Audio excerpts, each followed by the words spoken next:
Hey, this is StarCraft 2 History, and this time I am going to talk about soO, the greatest Zerg of all time in StarCraft 2 for certain. And with me, I have the greatest fan among all fans. And truly, truly, both Gemini and Ollie are going to have to give it up.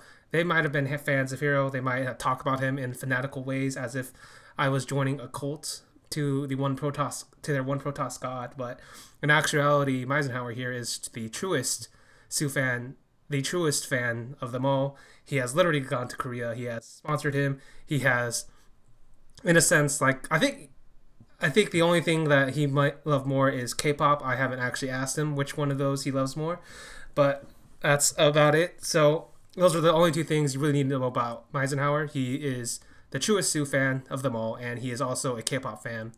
And in more recent times, I guess you might know him more for his articles and misunderstanding his articles as well. So there you go. Yeah, I was gonna say I also write some articles, but Yeah, but that's secondary to what to your other qualities, of course, being a soO fan and a K-pop fan first. of course that takes precedent. Yeah, I'd assume so. So why I said it. Now, to start this off, I guess we'll start with the chronological order, and then we'll see where we fall along the lines. Hmm. So, to begin soO's career, he actually starts it all off in Kespa Brood War, where he was the heir to.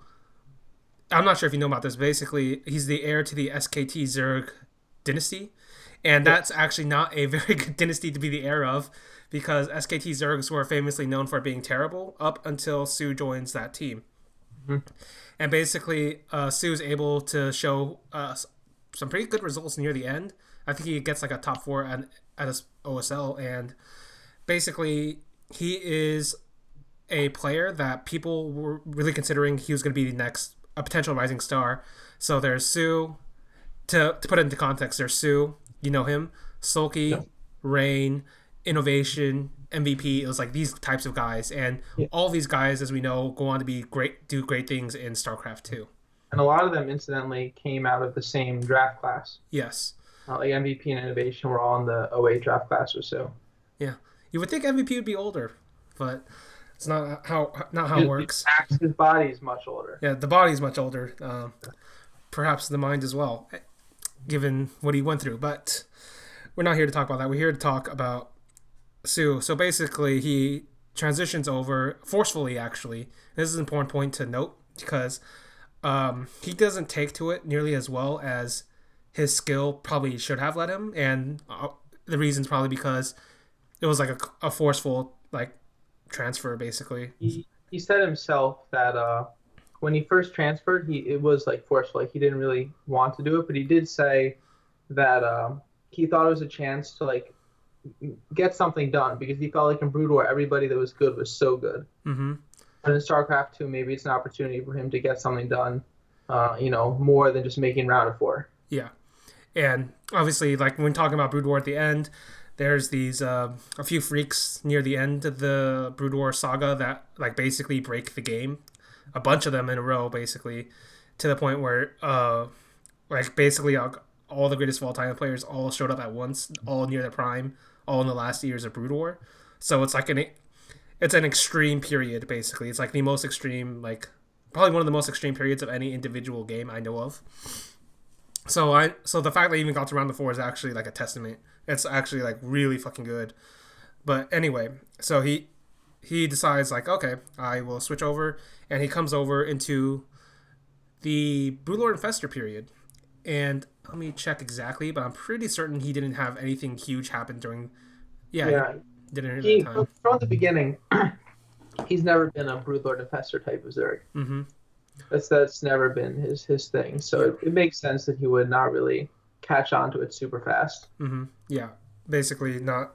Especially if you look at the way he ends up playing, it's very different from Broodlord Infestor style. I will say, shout out to soO. He did take out MVP in the last GSL, basically ending MVP's career. But because soO is such a monstrous player, it actually makes MVP look even better in retrospect. There you So, go. of all the players you could have been taken out by, I think soO is probably the best of the choices. Like literally the best. I'd have preferred soO over everybody else, basically. Yeah. So yeah, I think that's a that's a great little segue to start because he starts going into 2013 and into Heart of the Swarm. And Heart of the Swarm is a very different game. Not sure how much you watched it because obviously you came at a later point, right? Like I didn't catch much of the beginning right. of Heart of the Storm. So basically, the way Heart of the Swarm was thought of at the very beginning, I'll give some context. The way people were thinking about this game was basically Zerg was super weak at the beginning. That's what people thought because of the general two ways to play Zerg was either Mutaling Baneling or Brutal Infestor, specifically in ZVT. And nobody had any clue how ZVP was going to work the entire time for very obvious reasons because there was way too much shit and like Protoss was like such a weird race. Is still such a weird race that And the introduction of Mothership Core had to play a big part. yeah, basically. Like to put it into context, I'm gonna have to talk about Leanock for a bit. It's a segue to talk about PVZ, and it's a kind of a context into what Sue is going to come into. Basically, in Brutal Infestor, there's this trick that every that Leanock used to use, and it was the fact that he had the fear of the Infestor, and the fact that the Infestor could literally let him transition out of any bullshit build order he bring out. Yeah. So what effectively happened was I counted it. He has basically like 15 different types of all-ins, and they're all super effective, and they all require a very different approach. And some of them are like very like small weird things. Like, you wouldn't realize this, but like, it's like a very odd one. But basically, what he does is he transfers drones from his main to his natural, and then he kills like the scouting probe, and it looks like, oh, maybe it was just like a move to the natural to like maynard some drones basically. When no, what he's actually doing is he's pulling all the drones, he's attacking you. Okay. Yeah, because you can do that kind of weird kind of thing, and even if they somehow held it off, they would be so far behind, it didn't matter. It's not like Heart of the Storm where they can just float a mothership over and get another scout. Yeah, so basically there's like huge gap in scouting knowledge. It's also why like I give Rain so much credit basically for his 2012 because he doesn't get this amazing scouting unit, and so he's basically just predicting and refining builds. So like he's taking out options by experimentation in a sense. Now this is where Sue comes into the picture because at this point in the very beginning part of the swarm, life basically proves Mutiling Baneling is still viable, and then you're going to have another guy. I'm not exactly sure who gets the credit for this, but basically roaches come back into like form basically in ZVT for a bit, and I'd probably say the best of them was either Roro or Sulky at this point because they really kind of understood it. And so when you go into 2013, it's my opinion. We'll get into yours soon. Basically, I actually think Sue might have been was already a top 5 Zerg, but that's not saying that much considering Zerg's always been a weaker, very top heavy race. Of his race basically. Yeah. So basically, like I talked about Sulky, life drops off really fast basically, and it's just due to the fact that he doesn't care. Like I got confirmation from another super fan basically who was like, yeah, he basically told me something like, oh yeah, life didn't practice basically the entire time. There you go. Yeah, so yeah, you have Sulky, you have Jaedong who's outside of Korea basically, Symbol, arguably Roro, and Sue. And I think Sue obviously surpasses Roro very soon because Roro is going to burn out. Nope. And now we go to season 1 basically of GSL. Let's see where he gets to the round 16. Yes. Right. Small strides. Like this is like his first thing he's actually done besides some MLG Pro League Invitational tournament. So he's getting some stuff done here. Yeah. So round of 32 is actually pretty decent because I'll give some context. You can give what you think about the games. Basically, Curious is a very strange Zerg to talk about. Basically, he is like the mediocre version of Classic for a Zerg race. He knew how to play every single type of strategy. And at times when he was incredibly good, he was unstoppable, but only for like a week. And it didn't last very long. And it very rarely ever like transitioned into actual land wins. And then you have Marine King, who was basically dying at this Yeah. point. And Su's able to beat Curious. He loses to SOS, which is, not really a bad thing at all, because Yeah. SOS is SOS, and then he beats Curious in the decider. Hmm. Yeah. Right? Yep. I mean, losing SOS, he's one of the first Kessel players to really take to StarCraft 2, so it's forgivable. Mm-hmm. Yeah. And then he goes to like the round 16 and loses pretty soundly, from what I remember. Basically to CVZs against Yep. Symbol and Lucira. Lucira, I haven't mentioned him. He basically makes a name change to Kongho for some reason. Uh, his real name, but it's already too late, Lucira. Anyway, this is Yeah. a this is an Just run interesting the sort of like ESF wall here. yeah Pretty much. I mean, this is the guys who have a lot more experience with the game. yeah, and And it's an interesting when you look at the way um, the people he loses to basically Symbol and Lucira, who are in a sense like ranked above him. They have more experience. They play this game longer, but it's also because of ZVZs. And for my money, I think Su goes down as the greatest ZVZ player. So it's an interesting like starting point where he starts losing the ZVZs early on, but he'll get there eventually. Yep. Right. Season 2 is another ramp up period, probably. What season 2? It's Yeah, he wins like a match in the round of 16 yeah. instead of going 0-2. Yeah, but actually he actually does something really amazing in my opinion in the Hmm. round of 32, right? Basically he beats SOS and he beats Maru. Oh yeah. Yeah, and even though they're best of ones, um basically basically nobody thought this was good at the time because this is something you're not going to know. Basically ESF players, like any of them, it didn't except for like maybe MVP, who still had like that status of a legendary player, and nobody wants to talk shit about a guy who has like 5 slip discs, basically. Yeah. So besides MVP, everybody else was like getting a ton of shit thrown at them. That was an ESF player. Now that the Kespa players were on board, Yeah. like even the cast were like basically calling like third rate Terrans, whatever. And so Maru comes into the picture, and the fact that Su is able to beat Maru is actually a very good sign in retrospect because Maru goes on to win this entire fucking thing. Hmm. And nobody realizes at the time because everybody actually thinks Maru just kind of cheesed his way out of the group, even though he beat SOS in a straight up game. But it's also because it's best of one, so nobody takes it as seriously. But I actually think this is a pretty good result, all things considered. And he does slightly better this time around, but he actually runs into 2 guys I think are very good at ZVZ. He basically runs into Sulky and he runs into Symbol, Yeah. right? And Yep. Sulky's the best Zerg.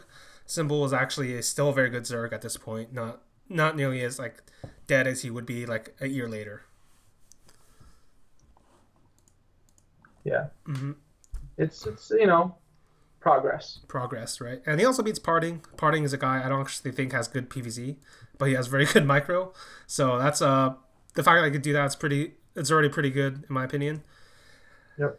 And now we go to his first of many underrated seasons, season 3 GSL, where he makes his first steps into.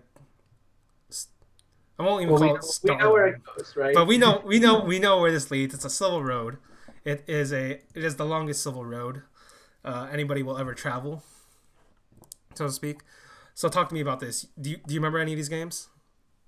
I've watched some of these games. I've watched the VODs after the fact, Mm-hmm. but obviously was not watching at the time. Yeah. It seemed like the impression I always got was that, it's always hard to tell from Tezos and Artosis if they really have any idea what's going on.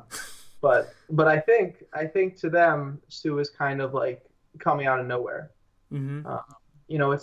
We talk about progress, winning a match in the round of 16, but that stuff, like, it happens one time to a lot of people. So Yeah. it's really hard to see it as a sign of like sure success in the future. Mm-hmm. Right. And Su, bless his heart, he beats Innovation in the round of 16, just as I had hoped at the time. Because already people were talking about Innovation as if he was the greatest thing of all time, even though they kind of ignored the fact that he basically choked out his first GSL finals up 3-0. losing against builds he had previously already beaten. So I had a little bit less respect. Let's say I that. know you get joy out of Terran's not named MVP losing. Hey, So there's some Terrans I have joy for winning. Maru recently beating the shit out of Dark was pretty good. okay. Yeah, we might have to get there at some point, but yeah, Sue So yeah, go yeah beats parting again in the round of 8. yeah beats So Sparting again, right? becoming a trend Mm-hmm. and kind of finally gets over the ZVZ hump a little bit Yeah, against Sulky because if I recall from watching, this was not like a super close match at all. no, was not.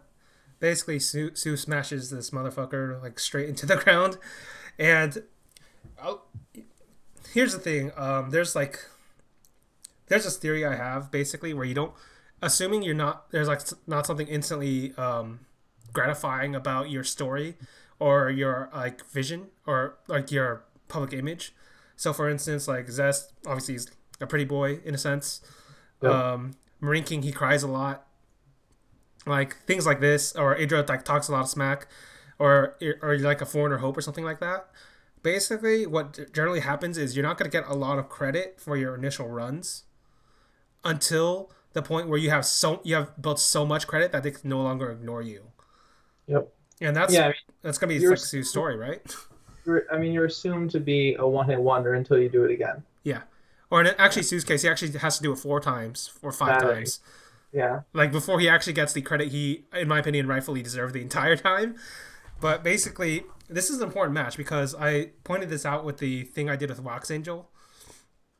Basically, all the great Zergs, all the truly the greatest of all time Zergs, they all have to kill each other in like some ritualistic Highlander shit. So Yeah, Fruit Dealer gets killed by Nestea. Nestea gets killed by Lenok. Lenok gets killed by Life. Life also kills Nestea at the same time. And then Sulky has to kill Life. And now Sue kills Sulky, and that kind of ends the entire thing because I don't think there's going to be another truly great Zerg on that kind of level. Well, we'll see. yeah. There won't be for a long time. Yeah, And I think that's until very recently. yeah, very With recently. multiple good Zergs. I mean, Mm-hmm. it was that way for years and years, where there was just like one Zerg better than all the rest. Mm-hmm. Yeah, and you don't get multiple good Zergs until the end, and they all end up following Sue in a sense. They all become the Sons of Kongs, Sons of Sue. Maybe you Yeah. just start calling them the Sons of Sue.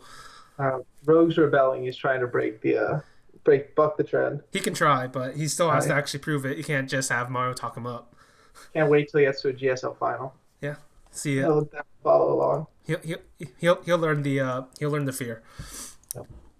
Now he plays against Deer, and now Deer is the guy who actually got all the respect, and it's not because of any particular like sob story. It's not because he was charismatic or any shit. It's because he got to play fucking Maru in the round of 4. And did you ever see this match? The two matches between Deer and Maru during that period. Yeah, I think the other ones at the WCS Season 3 finals. yeah, They're both just spectacular. yeah. matches. They're both. It's basically, in my opinion, like what like basically when I think about Maru's micro, I think of these two moments because I don't think any Terrans ever like reached this apex of like ridiculous skill Maru exhibited here. Yeah. Because basically Deer is the forefront of Blink's soccer era, and he's bringing that shit to Maru, and Maru's still fighting him to like the death in every single one of these. So even though it's like 3-1, it's like it's an exciting 3-1. It's like Jesus Christ, Yeah. you really fucking deserve to win this, Deer.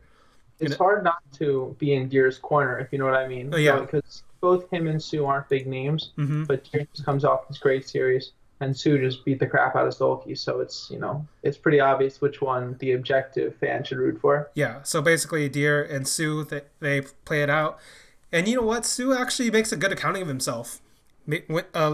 Even though Deer is by far the best player in the world at this like specific moment, Sue takes off 2 games.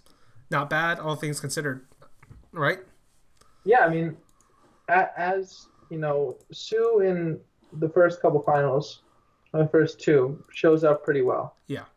For sure. And the Deer final, he played solidly, but Deer was Deer, and sometimes your opponent just not super beatable. Yeah. Sometimes when there are very few players that can like overachieve at that level. Like when you run into a player that's like that form, there are very few I've seen to be able to fight them in like a finals and then like somehow win despite being like objectively weaker in a sense. Yeah, I mean, like you said, Dio is the best player in the world, and it's a best of 7 series. So Yeah. Like, yeah, very few players could have done that. Shout outs to MVP for doing that with 5 slip discs. And now you will know how this entire conversation is going to go, Mizen, because every once in a while I'm going to have to throw that MVP in, well, let the fans know that I am in fact still me, and annoy my haters, I suppose. if soO, I think we can agree soO has the best storyline in Yeah. StarCraft 2. MVP probably owns the second best. So Yeah, I I actually agree with that because like yeah. Sue is literally like Sisyphus reborn, in like 3,000 years later or some shit. Like, what the fuck is this shit? Like, what? How did this happen? At some point in this whole thing, I can go through my emotional plea of why soO is the like the best storyline. We'll get to that at some Yeah, point when it's yeah. out when it's the right opportunity. I'll also point this out. I'll also go through the plea of saying Sue might actually just straight up be the greatest of all time right now. Okay. Like, Yeah. I actually think that's a very real case, and it's not something anybody wants to admit because he's not like he has a lot of winners, and like, but we'll get there later. It's a very strange case, but I think it's a very real one. Yep. So Sue goes on to WCS Season 3 Finals, and this is his first international LAN. And to put this into context, because for whatever reason, StarCraft fans generally they don't respect them as much as they should, in my opinion. What I mean by Okay. that is like basically your GSL is like a second. The GSL studio is like a second home to a bunch of these Korean players in a sense, Yep. because they play there every single time, assuming you're good enough to get there, of course. You play there every single time, and eventually you start getting used to the environment, used to the matches, used to how it's set up, how it sets up. Go to one of these fucking foreigner lands, like you don't know what the fuck is going on. PCs are crashing, you have jet lag, people are talking in a strange language, you miss your Korean food. This is like a huge like point for a bunch of Koreans. Sometimes Yep. you get sick, and Koreans are hypochondriacs, so Hmm. like getting a little bit sick for them is like a huge deal, and they get really fucking off their game. And I remember like basically like Zest was like Zest kept like not Zest himself, but Zest's fans like, man, he had jet lag, it wasn't fair. He had that BlizzCon, or Innovation fans like, it's not fair. He was stuck in a tech pause. So it was like Tasia, but but it doesn't count. It's like, okay, but did either of them have 5 slip discs? No, Yeah, no. yeah. Well, I mean, I've talking to soO, like I've heard about, Mm-hmm. when you go on these trips and you're in like different country, different hotel, different whatever, it's like nothing's ever goes perfectly. Yeah, it's There's actually always something, yeah, and it's a very unique set of challenges that's different from playing at the Gone TV studio or Freak Up studio. yeah. Basically, it feels more like a survival. It's more like survival and endurance and stamina, but also like raw skill. You can't like depend on your form. You can't depend on your preparation nearly as much. Like, there are very few players in like history that have been able to like prepare for an international LAN in a sense, because there's Yeah. so many different matchups and so many players with so many stylistic tendencies that unless you know for certain a player is going to be at the top, you can't prepare for them specifically. Though I will give a shout out to Hyun for doing that to take out Jaedong in his finals against Jaedong. That's basically what he does.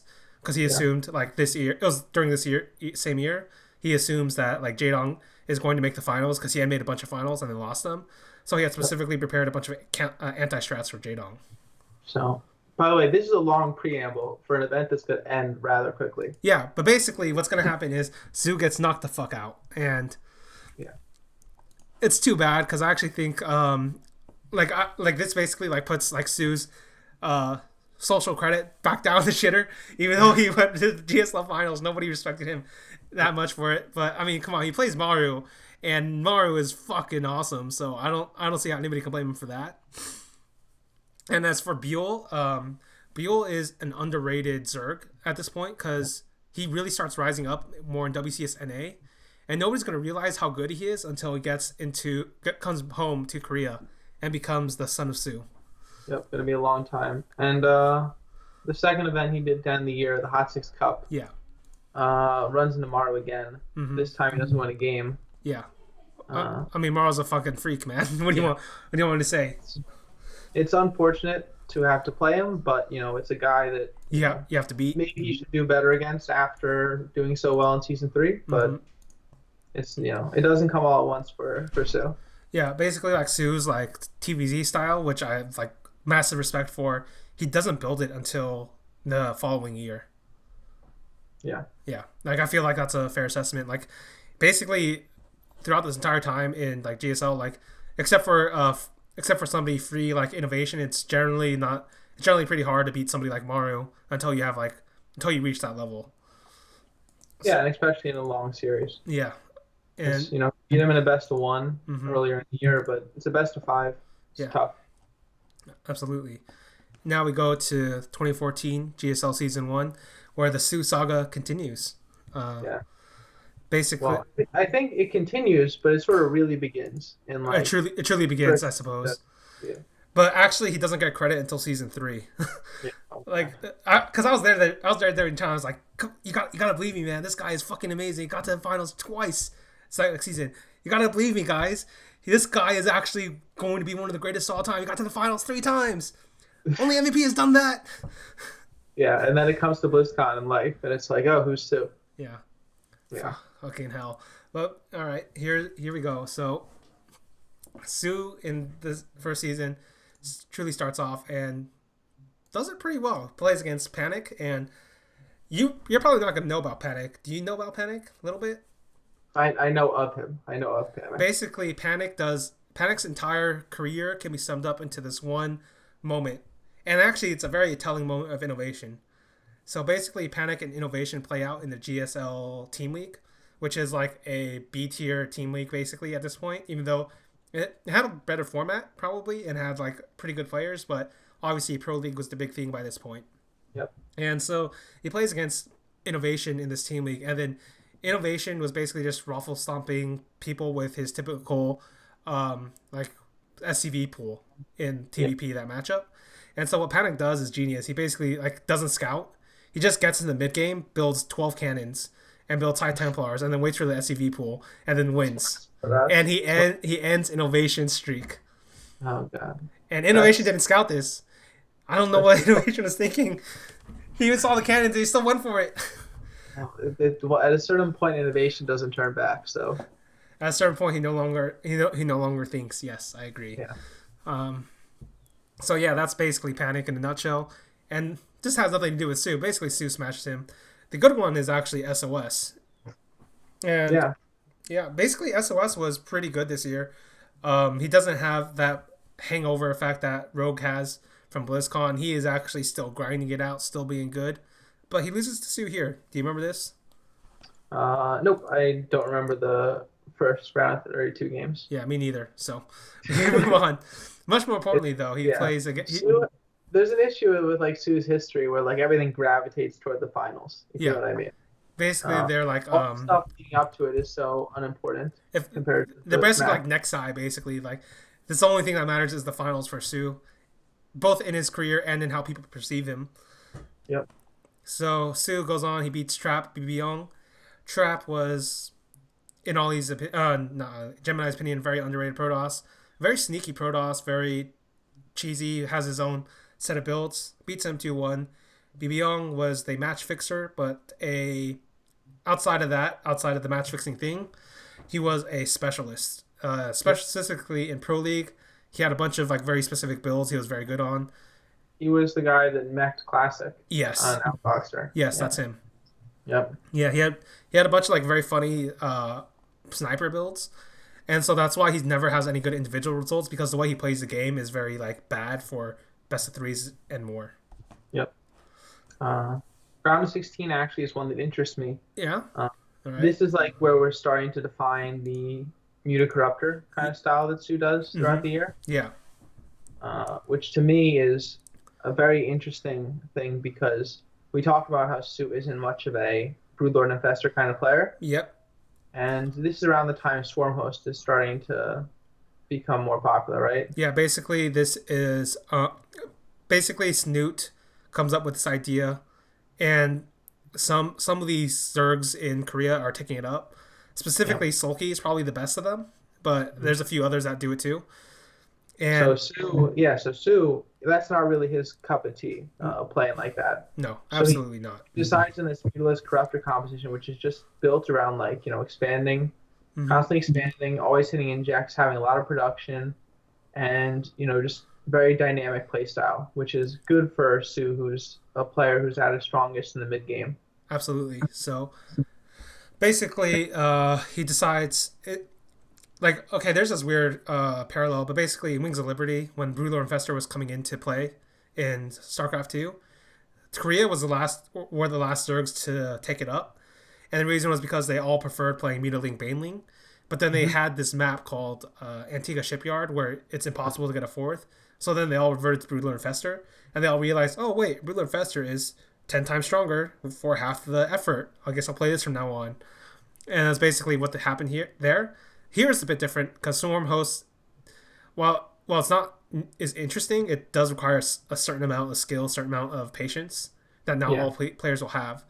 So Sue decides to go on his own path, and it works for him. yeah.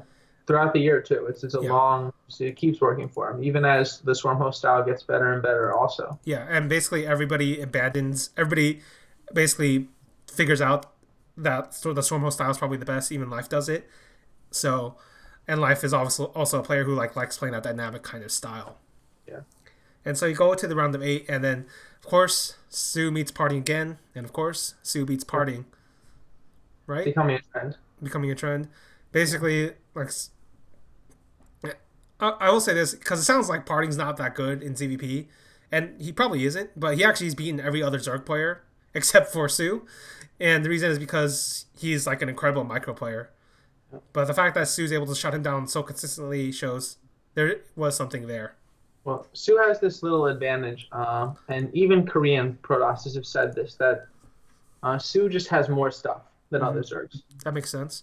And when you're relying on a lot of timing attacks, soul trains, whatnot, the fact that Sue is like that little bit extra is really, really useful against those kind of builds. Absolutely. It's also why. Should I do this now? Oh, may as well. Basically, Blizzard was trying to put in the auto inject into Legacy of the Void Yep. for some reason, right? And then basically, I wrote an entire article saying this was like one of the dumbest ideas they'd ever done.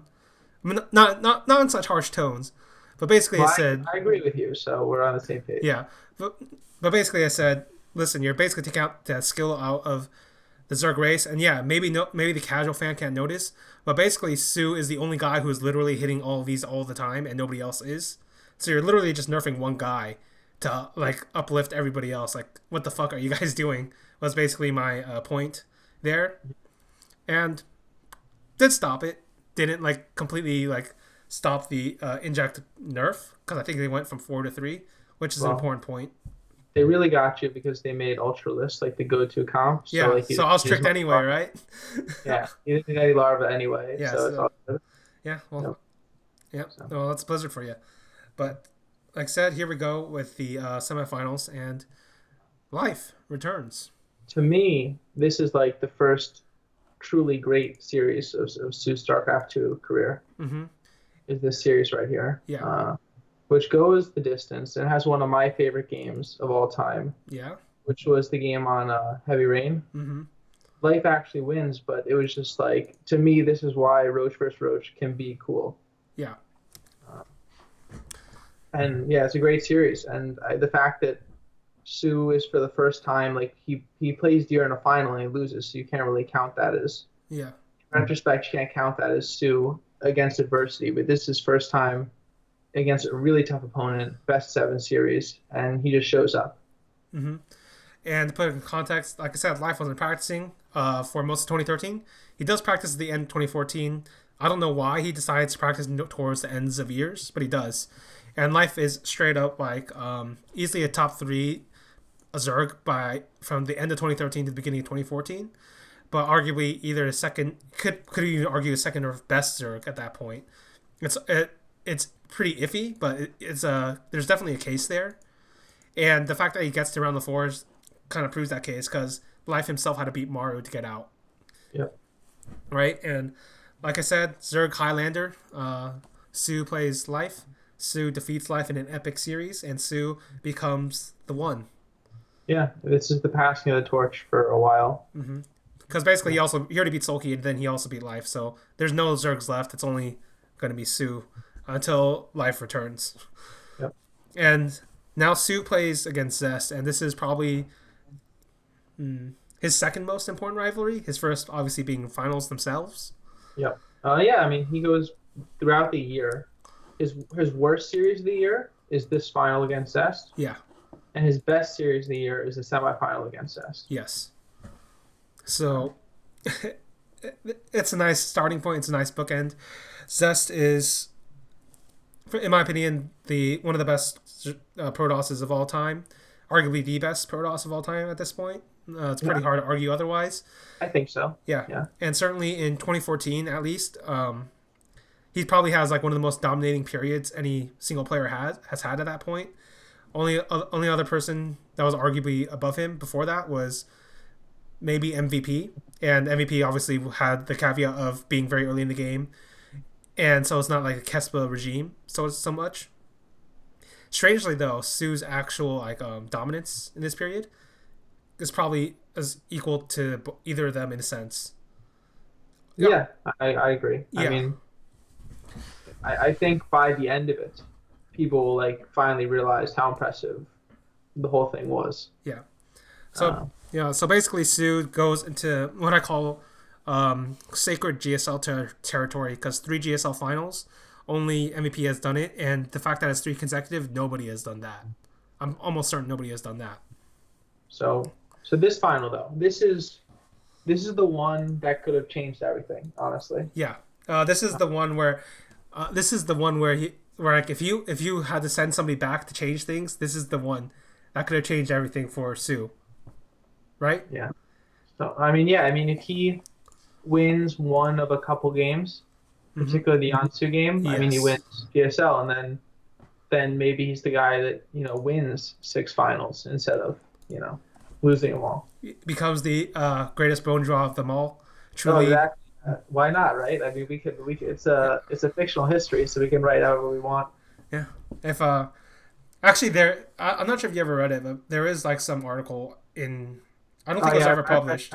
Wax wrote it. Yeah, Wax wrote it. It's like the alternate timeline of when you flip all the winners and runner-ups, and that timeline too is like the greatest of all time in any StarCraft 2 in any StarCraft game probably.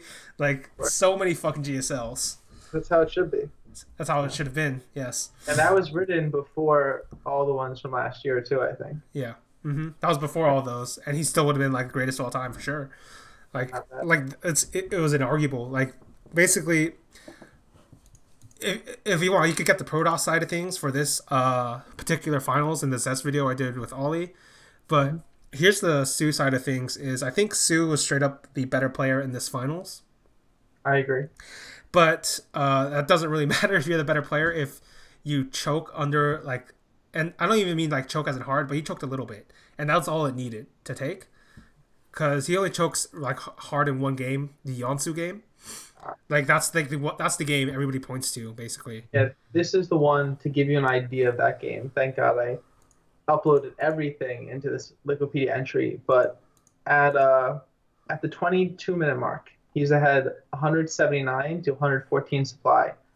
But 10 minutes earlier, he had been ahead 121 to 76. Yeah. So this game is just like, it's just unbelievable. You probably, if someone told you about it, you might not believe it until you actually watch it.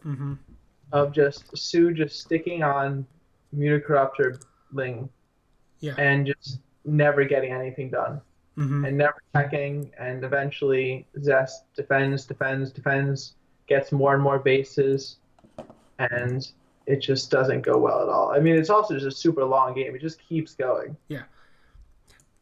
But here's the thing: is like, he chokes us in this one, but this is only game 4, I believe, in the finals.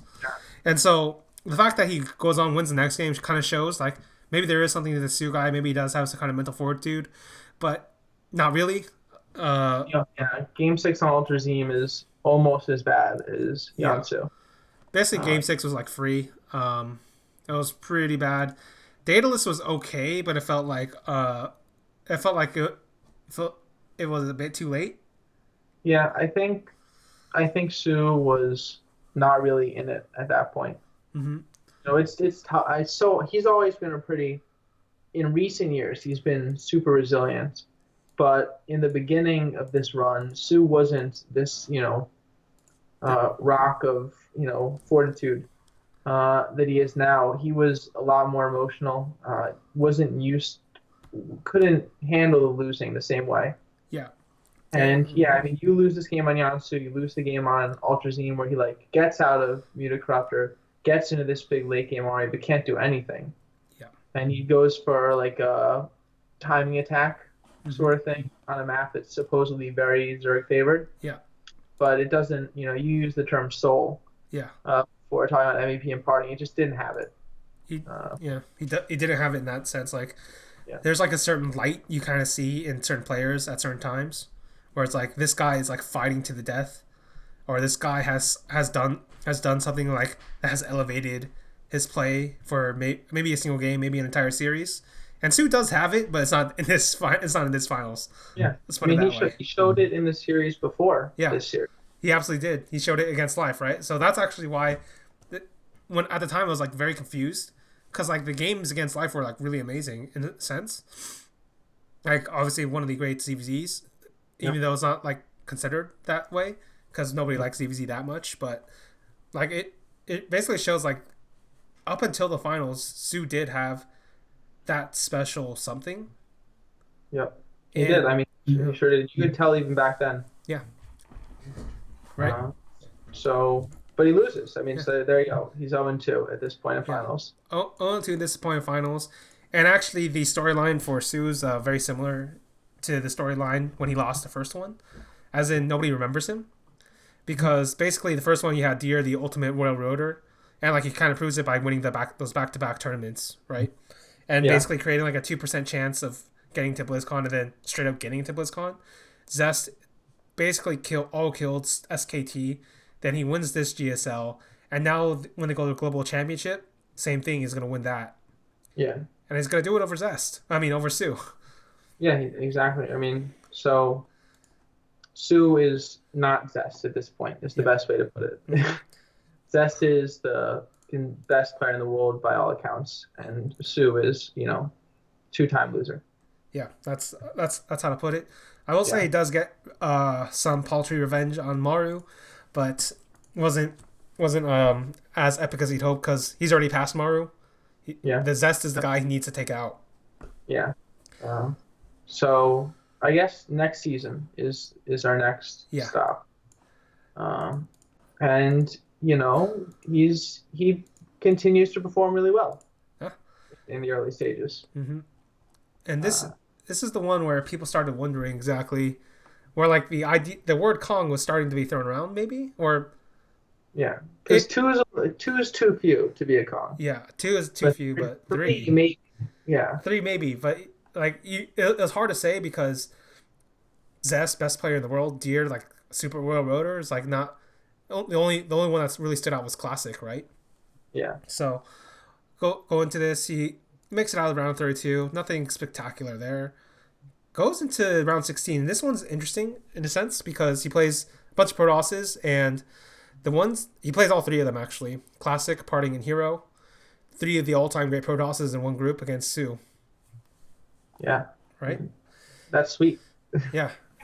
Loses to Classic, but it's a pretty close series. And against Hero and Parting, basically what's going to happen with that is Hero's like, how do I describe it? He's pretty bland, but he has very high execution. Yep. Okay. Yeah, Yeah. that's a fair way. Like whereas like Party had like a bunch of problems in PvZ, Hero had pretty decent PvZ with better execution. Whereas like Party only had execution. And so when we talk about like Sue, you said earlier like basically when you play against Sue, his mechanics are such that he'll always have more units relative to the other Zergs. Even at this point, where like everybody's fucking practicing hard, and nobody notices the difference between Sue and everybody else, but there is a difference, and Sue smashes both of them because they both need to win off of fights, and Sue just has more Yeah. shit. Well, you say nobody notices, but the players he's playing against, they notice. They all notice. They're like, oh, this is It's fucking just bullshit. us unenlightened fans. Yeah, We have no idea. yeah. Yeah. Mm-hmm. And then you go to the round of 8, and soO starts, like I said, really dominating ZVZ. Like, Life was the only guy I think could have stopped him. But obviously, Life already fallen out by that point in the GSL, takes out Solar. And Solar is a pretty good Zerg. Um, there's a lot of contention, I guess, as to where Solar would fall along the lines. But he's certainly a top 5 Zerg for this year and a top 5 Zerg for the following year in Heart of the Swarm. And Yeah, and now being a top 5 Zerg is not super. It's not super Not weak, super right? basic. Yeah, yeah, But yeah, he beats Solar, like you said, who's good. And then I guess he gets his easiest semifinal of the year, which is true. also another opportunity to kind of put his stamp on ZVC Yeah, by taking on True and beating him after he beats Solar. yeah. And then he plays against his teammate, Classic, the SKT killer. Best SKT killer after Zest, strangely. Basic. So Classic and soO fight it out, and this is the point where I'm thinking in my head, okay, surely soO should win this, but in the back of my mind, I actually thought Classic might have had a good chance, so I predicted Classic. Mm-hmm. I believe I wrote that one actually. Basically, Classic wins 4-3. I actually went against every winning rate on every map. Turned out to be Okay. correct for all of them except for the last one. But do you remember this finals? It's not nearly as interesting, but This is where the like voodoo starts to set yeah, in some ways because he just like he the crumbles Zest after game 4, straight yeah, the up. Zest series he should have won, but even when he like loses the Ansu game, he comes back and he wins the game. Hmm. And then the Deer was a god. There was no beating Deer. Yeah, But Classic, this is one he could have won or at least could have made close, but he sort of just falls apart, like you said, yeah, as the series goes on, and it becomes this. It's the first of this trend of soO not showing up for like a full series in the finals. hmm yeah. So he gets his 2 games and then he falls apart, and it's really weird because like game 5 is like literally him just dying, Yeah. and it's like, oh, okay, I guess soO just straight up loses here from now on, and he does. Yeah. And And he took this one hard. This was the one I think of the 2014 finals. This was the worst one for him. yeah, it makes sense because I think this is like the most winnable one Yeah. of the 3. And strangely, like the hardest one he shouldn't have won was the one he was closest in, which was the Zest one. Yep. Yeah. Uh, Now you go to DreamHack Stockholm, and this is one nobody's going to remember because everybody talks about his GSL finals. But this is the one that actually kind of confirmed to me. This is the point where I literally started calling him the Kong, the King of Kong. Oh, yeah. I mean, this is an utterly. Well, I guess that's after season 3, Stockholm. Oh yeah, no, it's in the middle of season 3. Yeah. So yeah. Okay. So yeah, we'll do it like that. Yeah, I That's guess fine. we're skipping through because Yeah. actually I know yes, we'll do Stockholm and then we'll jump straight to the latter stages of season 3. We yeah. all know he wins early on. Yeah, basically, soO smashes his way through GSL. Everyone's like, "Oh my god!" Actually, yeah. Let's go back because this is important to me.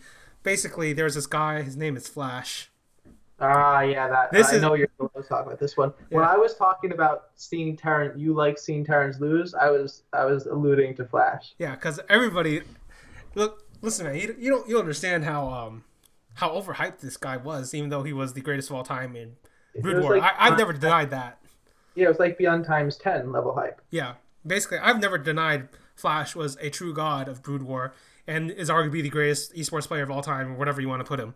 But I've always contended he was way overhyped in StarCraft 2 because they were treating him as if he was the Brood War god. But this was a different game, and he was not getting those results as a Brood War god, as like he did in Brood War, basically. He was a very different player in StarCraft 2. Yeah, very different game, very different race, and even. So I didn't blame him, but it's like I'm not gonna give him that hype, right? And Yeah, so, yeah. so basically, what happens is he actually has a very good run of form at the end of 2014 or during this season. Basically, he This was smashed with Toronto. what? This is with Toronto. Yeah, basically right before Toronto, here's what happens. He's like smashes everybody in Pro League, basically, and then he had like the 2 GSL groups, and then in both GSL groups, he actually did very well. Yeah, basically in the round of 32, he smashes Dark and Solar. And he does it in such a way that everybody thinks he's straight up the best TVZ player in the world.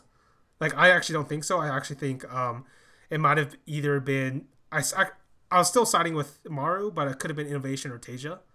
And then it was Flash, in my opinion. But that was just my opinion at the time, right? And then he goes to Toronto. That's when he smashes everybody. And everybody's like, oh my God, the savior of the universe has come. He has finally decided to become the greatest of all time in StarCraft 2.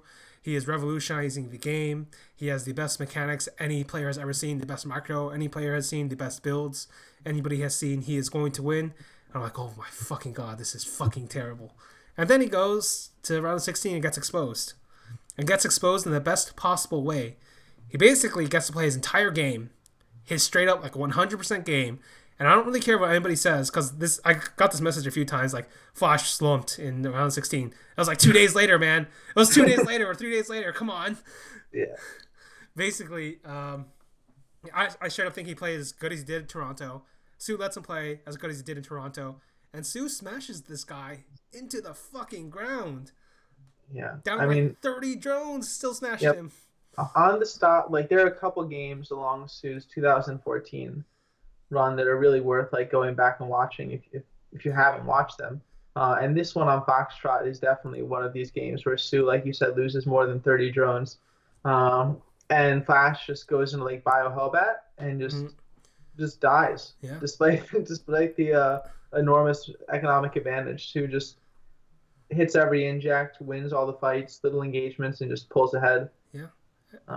And in the end, it's just a way too big Ling Bei Mute army versus Flash, who just has no idea what's going on. Yep. And soO ends up winning the series, and as a note on Flash, his haplessness continues because he loses to Dongrigu. Yeah, he had no business losing to Dongrigu. I'll be straight up. Like I've won up a lot, but basically it's really just Flash fucking up a lot. Yeah. So do we want to do Stockholm or we want to go further into this season? May as well go further into the season because I remember it's actually right between the semifinals and the finals that Stockholm happens. So this quarterfinal against Stats, I basically summarize it. If you want to take a snapshot, it's the game 3 on Nimbus, where soO just plays what might be the best game of his entire career and makes Stats not look like a Code B player, but some random master on ladder. Yeah. As soO just completely controls the pace of the game. Stats tries to take a fourth base like 100 times and is never able to. soO was just much better than Stats. Yeah, he was. Yeah. Like, Stats wouldn't like really rise up till the coming year, but he's still a very good player at that time. Like, he's like around he's definitely in top 10, and then he's bordering onto top 5 eventually. And then he gets his rematch against the Zest. Yeah. And I listened to you go over this at length with Ollie and Gemini, and we can talk about it from a different perspective, but it's really not a very different story from soO's perspective, where Zest is really, really, really great. He's extraordinary. This is 2014 is Zest's year. Yeah. soO goes down 3-1, trying to play standard type, not, trying to play standard, going toe-to-toe with Zest, and, this is maybe the best series of soO's career, because he just takes it to another level by doing different stuff. Yeah. He just attacks unconventionally in 3 straight games, doing things that made Zest really uncomfortable. Yeah, basically, this is the most MVP-esque series you'll ever see out of somebody not named MVP. And it's from a Zerg player. His name is soO. And what I mean by MVP-esque series is like 2012 MVP-esque. As in, he really did great preparation. He basically figures out like the win conditions and then creates like a game plan in order to take out Zest, and he executes that game plan. And yeah, if we actually run this like game like hundreds of times, I'm pretty sure Zest comes out on top. But you only need to win this specific best of 7, and you only get so many chances. And soO wins it out, and soO like this was super clutch by soO. I'll just say it, like this was so fucking clutch by soO to win this one. And that's why it was like so baffling. It's like, this guy must be a Kong at this point, because we're going to go to DreamHack Stockholm, right? Yeah, we go to DreamHack Stockholm. This is like, DreamHack Stockholm is more of like a thought experiment than a tournament in a lot of ways. Because you just ask yourself, what if a player goes, 16-0? I'm pretty sure it was 14-0 or 16-0. Yeah, that's something ridiculous. Finals, plays a worse player of the same race than him, who's worse at the mirror match. Who has And consistently lost to him in the mirror match. yeah, since they lost to him, soO himself said he was feeling good going into this final. He's like, this is the one that I'm going to win. I always beat Solar. I'll take care of it, no problem. And then it's just not even a contest. Yeah. This is the Kong curse really setting in for the. This is like if there was any argument before, like, no, this is it. Yeah, and there's like an underrated piece, like in the group stages. Basically, soO actually rematches against Classic and smashed Classic there too. Like, really fucking smashed. And I was like, wait a second. You couldn't do this in GSL Finals, we could do this here? Like, what's going on? I mean, Tasia went undefeated at least once in weekends, and soO is on pace to. I mean, it's not easy to do. Yeah, this one's actually harder than the one Tasia did. Yeah. Yeah, but basically, soO should have like. This was like soO's freebie, and it's like for. Even though I call it a freebie, like straight up Innovation had a few of these he didn't win. SOS had a few of these didn't win. Zest had a few of these didn't win. Like, come on, right? Yeah. Like it's like anybody can get taken out, but the fact that soO gets to the finals again, soO loses again, soO loses to Solar, and then it's like, okay, clearly something is going on. Like this basically confirms everything we know about soO, and comes basically like sharpens into everyone's mind. This guy is a Kong, and then. I mean, you ask yourself, had he lost this series like 3-2 or something, might we have looked at it differently? But it's the way that he loses 3-0 just doesn't look like the same player at all. Yeah, that played in all these other matches. Completely different player at that point, and he tweets at the very end this very infamous line that I always use: "Better to fail than get second." Yes, that's my. I actually have a very favorite soO tweet that we'll get into way later, which is kind of another tweet made after a final. Okay, I'm not sure which one that is because there's I think a bunch of tweets, but sure, we'll get into that later. And then we go back to GSL. Yeah, goes back to Korea. This one is funny. There's actually a funny little story that soO told about this final against Innovation. Yeah. soO said that he talked to Sulky before the match.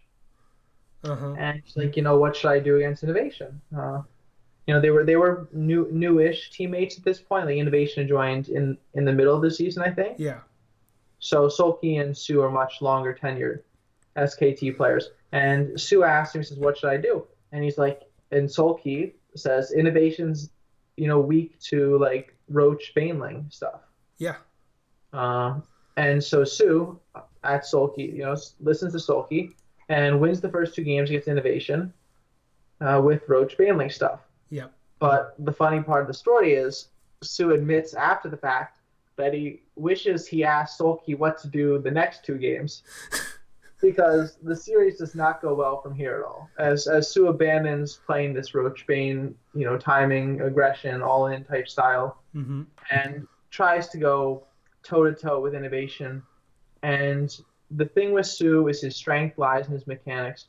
His strength lies in the mid-game, in just battering his opponent with constant floods of units. But Innovation is maybe even better mechanically than soO. It's close. It's quite close, yeah.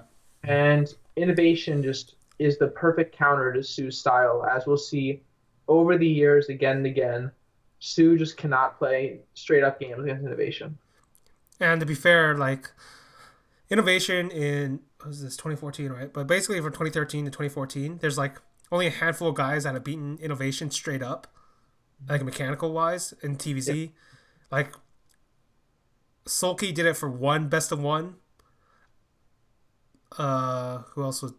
Dongwoo did it for a best of 3, and then you basically run out of options. Yep, and this was Innovation kind of rejuvenated after his Acer. His Acer vacation time, right? Yeah, where he did not really form too well, comes back to SKT and just crushes. Yeah. Basically, when he leaves for Acer, Innovation thinks he'll become Tasia because everybody thinks he's the best Air in the world. Goes around traveling, realizes, wait, Tasia's actually beating the shit out of me, and then loses a bunch of lands that nobody remembers, nobody criticizes him for. But he comes back, and then he starts doing well again. Yeah, really well. Yeah, really well. Really well. And soO, tries to play pretty standard. Yeah, gets crushed. And he loses this. This is, if if the one versus Deer was like unwinnable, and the one versus Zest he should have won, the one versus Classic was baffling. This one was just sort of like predictable in a lot of ways. Mm-hmm. Like Innovation's the superior player in a lot of respects. Sue gets a lead, and then just he can't keep up. Yeah. Basically, I actually thought Sue should have kept Roach Baneling all inning.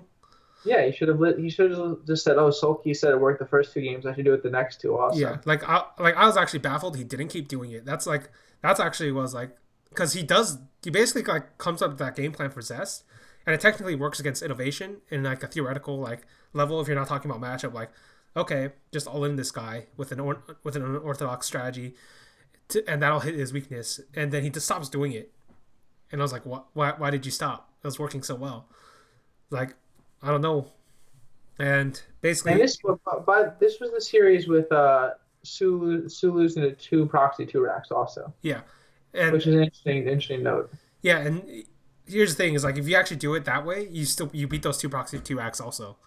Yeah, And in all in versus all in, I think the Zerg can win out easily.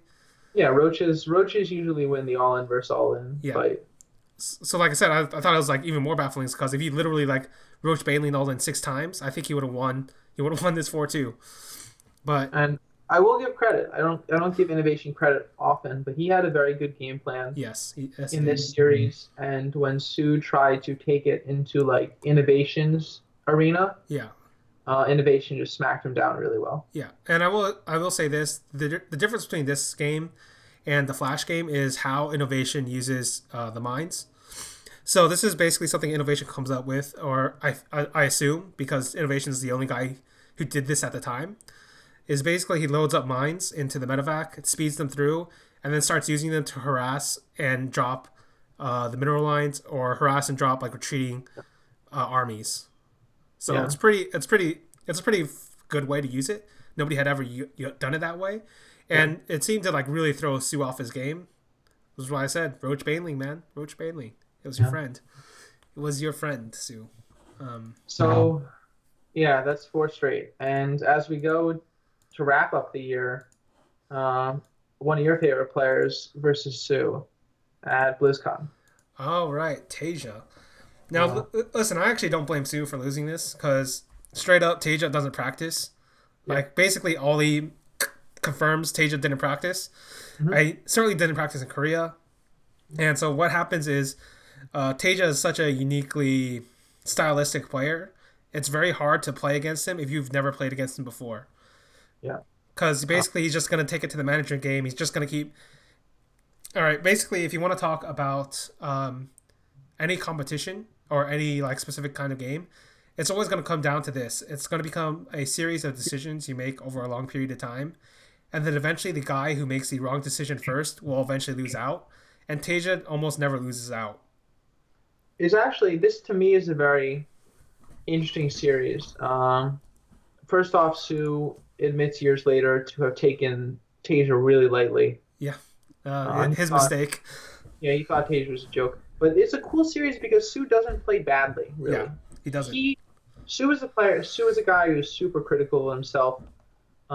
Even going into matches, he's never like we'll get in that later. But so he's super critical of himself, Mm-hmm. and he plays pretty well. But it's just Sue's style Matches is badly against Tasia's. yeah the way that Innovation beat Sue by taking it to him Mm-hmm. is more similar to like the way the Flash games went, where Flash did early damage but then sat back mostly, Yeah, but where Flash was just like run over. Tasia just absorbs, deflects, just everything. Sue just keeps pushing into him. And Sue is this thing where he'll win a fight or he'll get an advantage against her mm-hmm. and he'll chase all the way back. Like he Yeah. wants to run all the way back to the turns. Yeah, he snowballs really hard. It's gotten him into trouble over the years, but it's how he plays. It's also won him a lot of games. Yeah. But that kind of reckless, just brute force, did not work against Tage at all. Yeah, like basically like I don't know why Sue took Tasia lightly, but basically I actually think a bunch of the Kessler players took Tasia very lightly, and they all paid for it because they all played their normal game, and Tasia is better than them at their normal game, and then they all died. Rain died, Innovation died, Zest died. Now Sue dies. Well, it was just to go slightly on a side about Tasia, um, I've talked to some people, and the general consensus was that, over in Korea, it's that Tasia uh, was sort of like underestimated by everybody because Yeah. we talked about or just earlier how these GSLs are valued so highly, Mm-hmm. and how you briefly mentioned how the weekenders are kind of overlooked a lot. Yeah. And that's just because I think we inherited that from Brood War, Yeah. where these foreign events weren't a thing. So in StarCraft 2, they were automatically taken down a notch. Yeah. And so the Korean fans don't see him in GSL in these years. Prior to him coming back in 2016, the Korean players don't see him, and it's just the overwhelming thing is he's not part of the only tournaments that matter. Yeah. So that's where he gets his kind of being underestimated. Yeah, and then he kind of like destroys them all for it. Like that's always actually been one of my things against the Koreans is Mhm. like it's great and all to be the best, but you this is a guy who's like consistently like beat all of you guys like because this is like at the end of 2014. He's been doing it since the end of 2012, Yep. basically. So I always thought like you guys were like really underrated. Like the Koreans are basically underestimating Tasia by a lot, and they all paid for it basically. Rain Yeah. loses his WCS season finals because of Tasia. Innovation loses this one and WCS season finals. Zest loses one of the IEMs, and soO loses here. It's like Yeah. really should have taken this guy more seriously. But there's this funny thing. I don't know if you heard about it. I've talked about it. Basically, Tasia was underrated even in Slayers, basically, and Slayers was like his first StarCraft 2 team. Where I talked to one of the casters like 6 years ago because basically what happened was he says this thing on stream that's no longer recorded because it was on Own 3D I think, Okay. and basically says, yeah, I asked Sella, who was the coach at the time, why did they never feel Tasia? Tasia's like, Tasia isn't that good. I don't know what you're talking about. I was like, what the fuck is this? Yeah. And so that's basically like it's always been like Tasia's like rep in Korea, but the fact that he basically when I wrote the greatest of all time thing, Yep. it's like somebody dug up all the stats on Tasia because I usually don't bother with stats that much, but he basically dug them up and he put them head to head against every other one of the list, every other player on the list of greatest of all time. He has a winning record against all of them. Yeah. The wins just came in different places. Yeah, the wins just come in different places, but this guy's like incredibly consistent, incredibly good. And sadly for soO, he basically is like the only time you get to see soO play Tasia. I'd have loved a rematch, but basically like Tasia's out after this. Yeah. Uh, but soO loses. But like I said, Not that he bad, really. gave a decent account of himself. He played pretty well. Yeah, Uh, like and I guess that goes into yeah, 2015 because it's like a pretty sour note to end a year in which he lost four finals and left BlizzCon, his first BlizzCon, by the way, yeah. at the very first match. Yeah, I will say for Nimbus, that's the match you Yeah. want to watch if you want to see what we're talking about in terms of their styles. Basically, like soO plays the role of Flash and Tasia plays the role of soO. Yeah. I like the game. I think Overgrowth is one of the Yeah, games. Overgrowth is another great game. That's they're all really good games. I mean, they're definitely worth watching. Yeah, If you want if you want to just binge on soO games. yeah. But first season, so 2015 is interesting. We ask ourselves like, how is soO going to bounce back? And Does soO not bounce super, back? not super well because he doesn't make season one of GSL or the newly created SSL. Yeah, Although he does perform pretty decently in Pro League, he was always decent in Pro League, yeah. Always a pretty solid. nice above average. Yeah. Yeah, pretty solid, but like that SKT squad was never that great considering how many good players they had. I don't know why. I think part of the issue is having, maybe too many. Like in 2015, Hmm. they had a lot of really good players and more than they could field. They couldn't do the KT thing Yeah, and field, the stats, Flash, TY, Zest, whatever it was every week. yeah. They had too many players to do that. Hmm. But soO, I think he was like 7-1 versus some stupidly good record Yeah, versus their 2015. yeah. It was basically like I said, the best Zerg versus Zerg player. Continues on that trend. Yeah, I agree. I think he's the best. And so I guess after not making season one, he does make season two in both. And neither of those are very good, are they? Yeah, I don't. I think he manages one match win along Mm-hmm. the whole way. Yeah.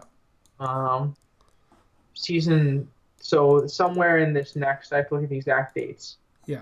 Because season three aligns with two other finals in his career. Yeah. And Uh, we'll skip the GSL, SSL because those don't really matter for him because he basically bombs out of those two. yeah, And, he gets like one more win. I think yeah. he gets two this Yeah. time. But basically, the way I thought about it during this time was okay, listen, this guy has already done the impossible. He's gotten the four consecutive GSL finals in a row. Nobody's ever going to do that again. Nobody will ever do that again. And and I thought to myself, okay, shortly after this point, he is literally broken as like a man, as like a player, because the fact that you the fact that you got to that many GSL finals and didn't win, like it should break you, right? Because very few players actually, basically no players have ever done that in StarCraft 2 history and come back.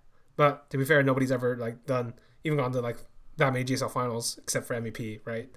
Yeah, yeah. So it's like so I basically thought he was done, like just mentally like checked out. But he does have two final runs in 2015. Yes. We'll go with the much less cool one because nobody cares about this one as much. Yeah. Gamescom, he goes plays against Innovation, loses, but it's whatever. Like Innovation was actually the better player. Yeah.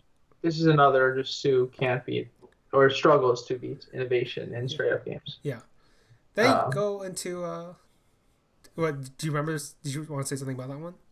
no, I mean that's we go into Kespa the, Cup. the one that no one cares about, I, but I thought this was like a very important. This was like a very important one for Sue oh, personally. I thought. for sure. I think this is a very important one for like his growth as a person in a lot of ways. Hmm. Because like you were saying, it's losing. I mean, a lot of players and fans would say, I would instantly take Sue's place and get second in all these events because it's a lot of money. Hmm. It's a lot of accolades. I mean, like you were talking about Sue as maybe the greatest player of all time. You don't get that if you just lose in round of 32s. Yeah. So, but only Sue really understands what it's like to lose this many finals. Yeah. And I think in 2015 he was still not really coming to terms with it. Hmm.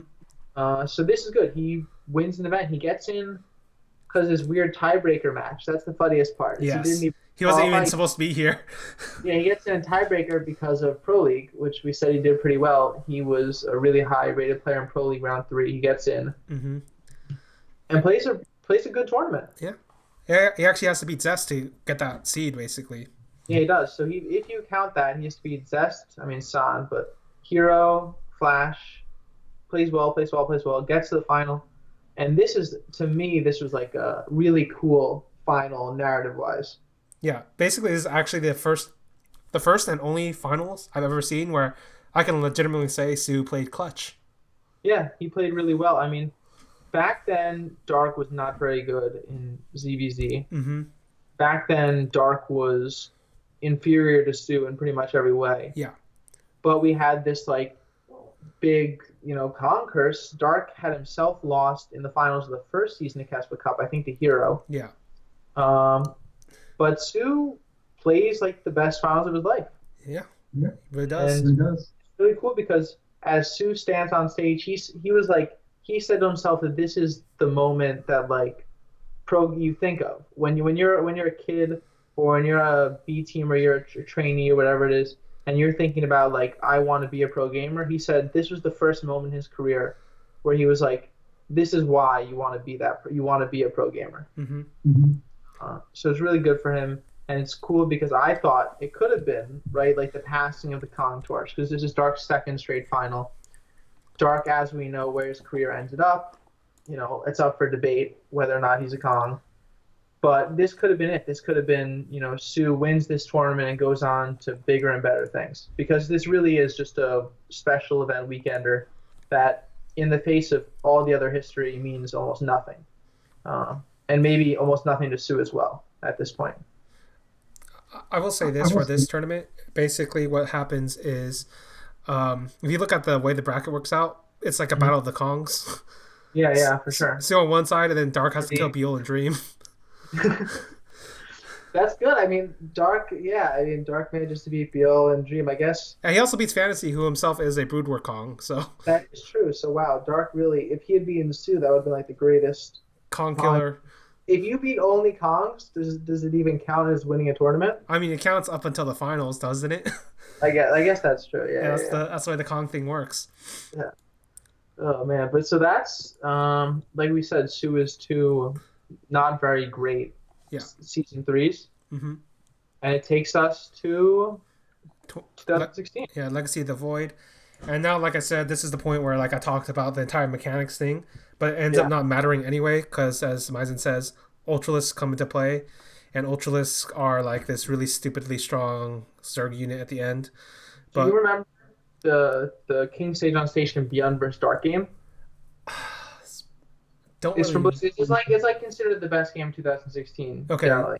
yeah, Um, I think I know what you're talking about now. it was Yeah, like it was the only good game of their BlizzCon final. yeah, But my point was is like you see this awesome game. I saw it. I thought it was really cool. This was before I got all jaded and disillusioned with StarCraft. yeah, Uh, but I saw it and I'm like, this is really awesome. I downloaded the replay when they made it available, and I'm like, it's late game, and I'm like, Dark just isn't even injecting uh-huh. because all he was making was Ultralisks. Yeah, So there was no reason to do any macro mechanics. He says queens on the front to transfuse, and I was like, this is not part of the Swarm's Zerg play, if you know what I mean. yeah. Basically, um, And yeah, so Sue suffered for this. yeah, Basically.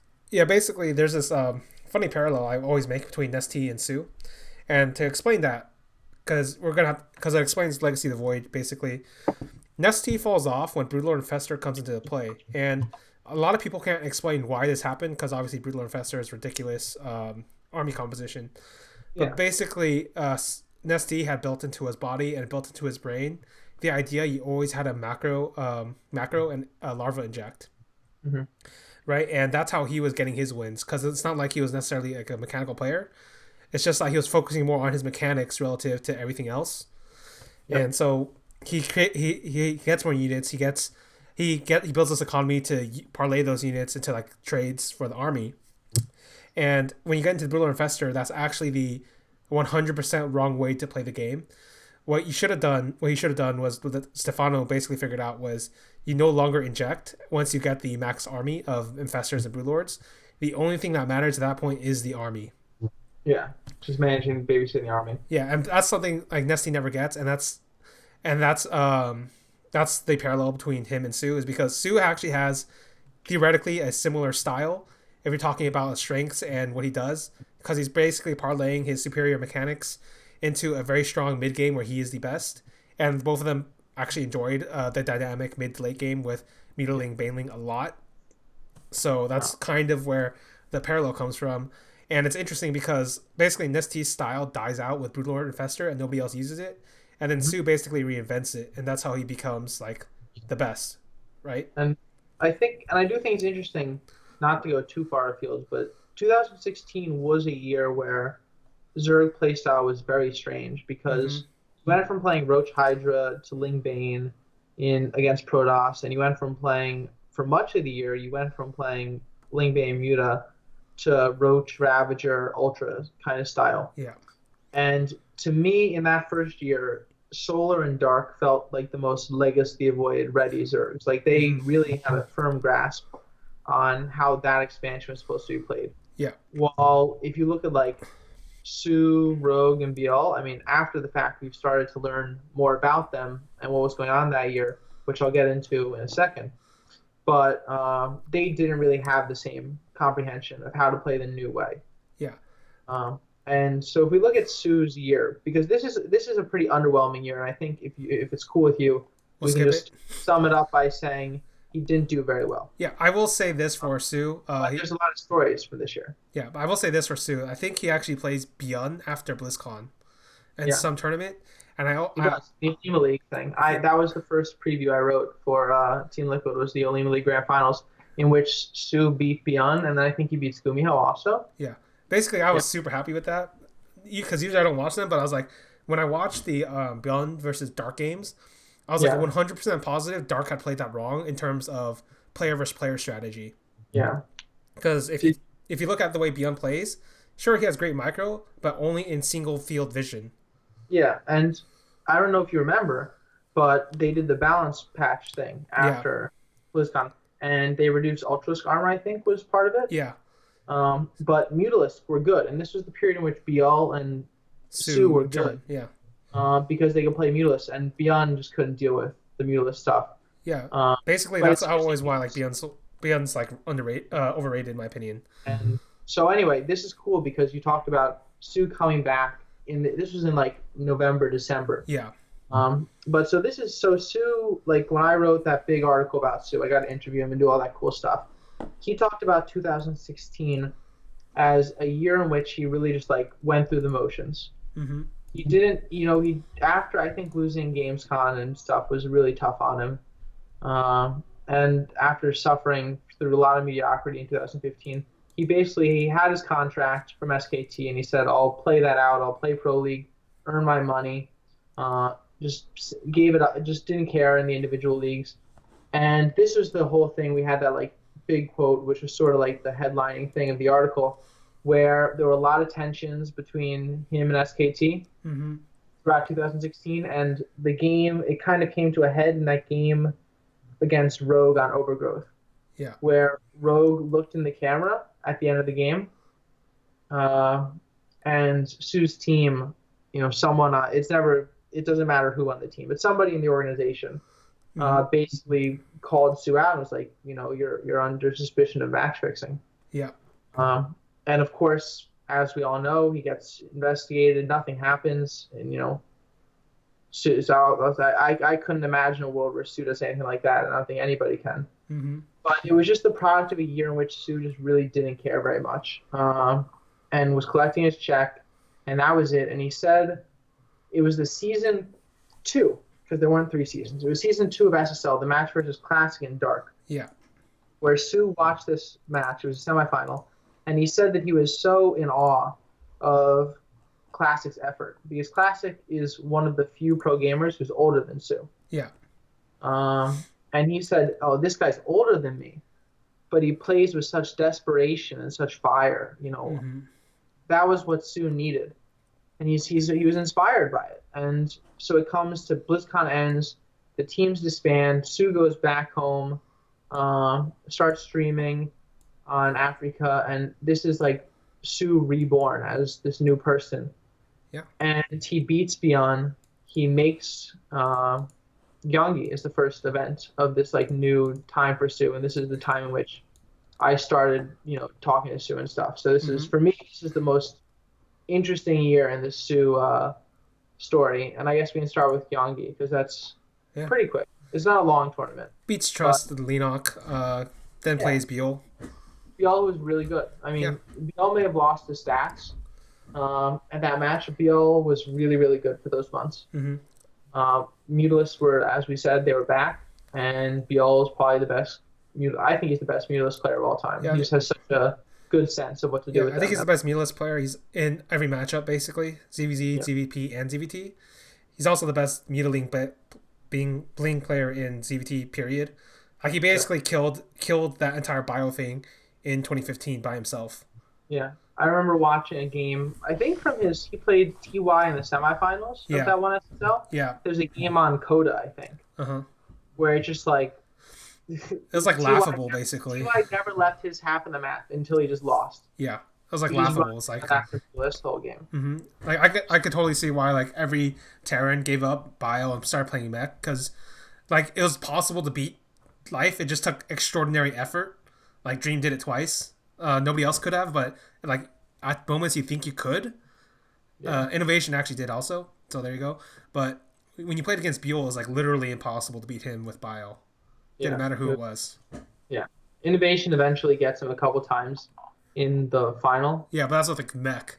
But right? I mean, like, I think he wins. He might win a game with bio. I think he does. Oh, okay, but like it's very definitely mech is his like main thing. If it takes peak Innovation to beat you, then I think you're doing fine. You know what I mean? Mm-hmm. So Gyeonggi's done. and 2017 proper begins with season 1 of GSL. Yes. And this is where, the wild. I mean, for me, this is interesting because soO is already established as a Kong at this point. Yeah. But 2016 was a year where he really did nothing, and he really slipped from a lot of people's attention. Yes. And in the round of 32, he gets out first in his group, beats Curious, beats Billowy. He somehow avoids playing SOS, so it's like, oh, he'd be Curious and Billowy, no big deal. Yeah. Round of 16 was this was a really cool group. It's I'm actually sure a really hard group. It's like way harder than the other three. Yeah, this was the group of the year probably. Yeah. Innovation, soO, Classic, Dark. Classic was really good at this point. Innovation was the best Terran. Dark was probably the best Zerg. Yeah. soO was actually the underdog. If I recall, he was like the least likely guy to advance according to most of the community. Yeah, I think that's like a fair assessment considering what we know about the other three. Yeah. And soO wins the final one against Classic. This is the first time he eliminates Classic this year. Yeah. But he does it again multiple times. So he makes the round of 8, and this is a continued storyline throughout this season. Is soO is the underdog because TY, he won. I think this was right after he won the IM World Championship. Yeah. TY was, if Innovation was the best Terran in the world on February 11th, well, now on February 22nd, TY is the best Terran in the world, if you know what I mean. Yeah. And soO falls down 0-2. But to me, this cracks me up. Whirlwind on game 1, I'm pretty sure he does that like one base Ravager build, which he told me is better on 4-player maps. Yeah. Because the scouting. But after losing 2, he wins the game on Echo. Echo was the game where TY goes like weird Banshee something and never gets anything done. Yeah. Typical TY. Game 4 on Reef, Abyssal Reef, he goes for the same terrible Ravager build, but this time it works. Okay. And then he beats him with Lingbane Muta on Nuclear Precinct. It's like a great comeback. It's TY getting reverse swept. It's everything. This is one of the best matches of the year, and it also takes place on soO Day, which is February 22nd. Yes. So it's a really cool match. Of course, soO was going to win. Yeah. 2-2-2-2-2-2, right? So semifinal is pretty cool because the semifinal and the final are actually very different. So maybe it's cool to talk about them. Yeah, go ahead. Because it's two sides of the same coin, which is soO versus Protoss. And in the final, we see that he shows his final kind of form where he can't really perform for a whole series. He goes down 3-0. And soO is and Stats is doing it with, Adepts, Sky, air units, all kinds of stuff. And whereas in the semifinal against SOS, soO held everything perfectly. Yeah. He was so good. He was just perfect reactionary player. SOS kept going at him, but soO does well to defend. Against Stats, it's none of that. He just, goes down 3-0, and, he goes down 3-0. He wins the next 2 games. Daybreak is a horrible game as a soO to watch. It's gut-wrenching, where soO is never able to really establish an incredible economy. Stats pretty much splits the map, and soO dies a very slow death to carriers. Yeah, sounds about right. Yeah. So, but this is... Go ahead, and then I'll tell you how that tweet I mentioned comes into this. Yeah, so soO gets his 5th, right? Yeah, and that tweet I mentioned, after losing to Stats, he tweets, "I feel alive." Oh, okay. Yeah. And to me, it's really cool because this is like the first sign to me that 2017 soO is not the same person 2014 soO is. Where he takes this really hard. No one likes losing. soO's lost more than pretty much anybody in as far as high profile losses. Yeah. But he is able to look at it a little differently. And he's not living in his team house where life is only StarCraft. He's living at home. He's with his family. He can see his friends. He can go to the gym. He can do all this stuff. Yeah, he lives the ESF life basically. Yeah, he lives. He's a whole person now. He's like a complete person that has other elements of his life that he can be happy about. and I don't think this final hits him as hard at all Yeah. as the ones that came before it. Yeah. Uh, and yeah, so that's that season. You want to go into the next Next. one a little Yeah, let's bit? go to the next one. Yeah. Oh yeah. Well, Super Tournament, he just doesn't do well at all. So Yeah, it's so we can fine. just skip that. Yeah. So season two. Why don't you lead us in? Basically, Sue, once again, I actually straight up predicted he was going to get second in this one, but that's obviously You more think of like a he joke than a start? serious one, but like in a No, wait, way, wait, wait. You really thought for the beginning of the tournament he was gonna get second? yeah, I thought that was the case. No, I thought he was gonna get first. You thought I was certain this was the one. you thought this was the, Yeah, I thought if he got I gotta check one thing. Yeah, I thought that if he got into out of his round of 16 group once they assigned it and everything, mm-hmm. I thought he was gonna win the whole tournament. Okay, okay, Yeah. that's an interesting choice.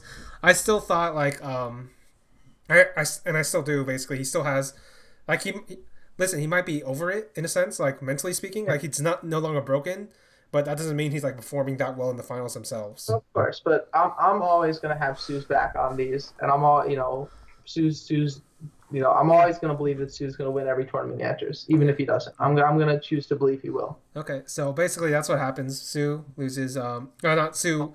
Sue wins his round of 16. Yeah, he wins the round 16 group. Yeah, The Rogue match is actually a spicy one. How much do you remember of the game on Ascension to Ire? Ascension to Ire. It's been too long. I haven't. I don't really remember it. This game is really cool because Rogue does some kind of early Ling thing, right? Yeah. And Sue goes hatch first. Okay. Rogue gets through the natural. Like he's like there's no defenses. Sue has Lings hatching. Mm-hmm. He has no Lings to defend. There's Banelings walking up the ramp into Sue's main, and they're going straight for the workers, and just a queen pops out right between the spawning pool and the hatchery, Yeah. and Okay. blocks all the Banelings. Sue's Lings come out, and he ends up holding. Mm-hmm. And that was with Rogue up 2-1. Yeah. And this is when everyone was starting to say Rogue's really, really great. And Sue was saying that he had really bad history against Rogue, Mm-hmm. and he didn't feel confident at all. Brief note: Sue never really feels confident. Whenever I talk to him before matches, it's just like he's underselling. He's like, "Oh, I don't think I'm gonna do too well." Blah blah blah. Mm-hmm. 2014 Sue was generally viewed as a very like almost cocky player, Oh, okay. as far as I recall. He had interviews where he was like, some people say he was a little disrespectful and stuff. I mean, all the second places, you gotta give it to him, right? Yeah, like, but he would like go up and he'd like the final before the classic final, he like goes up and he's very like feeling confident. Yeah. So 2017 Sue a little different. Mm-hmm. But he wins. He wins the Ascension Iron game. He wins on Abyssal Reef. Goes to the semi. The semi is I was there for this match. It was over in like 40 minutes. Yeah. I don't Yeah, actually remember it's this one at all. I just remember him smashing classic. I remember having sat down, and 30 minutes later, it was like they were starting game 4, and the people at Africa were like, "Okay, you got to go upstairs to interview Gumiho." Okay. So like I caught like 3 games. This it was this. So anyway, he crushes him. It's not even close. Mm-hmm. And this was the week that I got to talk to Sue a bunch, do the interviews and stuff, heading into the finals. And I thought he was going to win this final. Yeah, I remember you telling me that. I still had Sue losing. I mean, Yeah, I know, that's fine. But so I thought he would win. Game 1 is just like this mech game. Sue decided that he didn't want to play Swarm Host. yeah, that's No, so iffy, man. But He didn't know how many mech games there would be in the series. mm-hmm. So he didn't want to like play Swarm Host in the first one and then like have it be predictable in the future ones. Okay, But Gumiho only plays mech once. yeah, So he does it on Ascension Ire. Sue doesn't respond with Storm Host. We see a trend in 2017 and going into 2018 where Sue was just really bad versus the late game armies. yeah, Great in the mid game, good sense of all-ins and stuff in the early game, but it just sucks late game. mm-hmm. Goes down 2-0. The Odyssey game, he proxy hatches, gets a win. Proxima, I forget what happened. Whirlwind, he beats like a Cyclone build. Mm-hmm. And then Newkirk is this really weird game. I think he does the Ravager build, the one Yeah. base. It turns into like this odd base trade, but Gumiho is always winning it. Hmm. And there's your, second place. Yeah. The sixth GSL. Yeah. Basically, as many GSLs as MVP or more, depending on how you want to call Yeah, the global. yeah, exactly. Yeah, but certainly at this point, like soO is not only is he like a Kong, he is Hmm. actually the greatest Kong ever. Yeah. Like any game, any StarCraft game, certainly. I don't know about any game, but certainly every StarCraft game, he has actually like surpassed the original Kong, Yellow, by this point. Oh yeah. And who is Sue's idol, by the way? That's some Yeah, irony he there. said, yeah, he said he like was watching. He might have even been Yellow played boxer or something in the Yeah, final, right? So like imagine this world where instead of Sue seeing Yellow and like, oh, this guy's so cool, I want to be like Yellow, I'm gonna pick Zerg, blah blah blah. What if he like saw Boxer win? He's like, man, Boxer is great. Terran is such a cool race, and he goes and he wins all these GSL finals instead because he picked the right race. yeah, man. Listen, You Terran, think? the Korean Terrans are winners. They, Yeah. So they, maybe he shouldn't have been a Yellow maybe fan. maybe that was the mistake. He did the casual thing of rooting for the underdog when he should have been rooting for the dominant guy to beat the shit out of the underdog But it's instead. it's fitting. I mean, he's Yellow. He's surpassed Yellow Yeah, yeah, as far as this goes. yeah. He definitely surpassed Yellow for sure.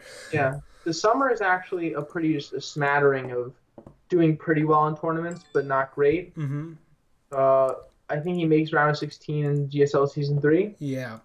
but doesn't get through. He wins Challenger. He said he liked Challenger. Most people didn't like going really late, but he said he enjoyed it. Mm-hmm.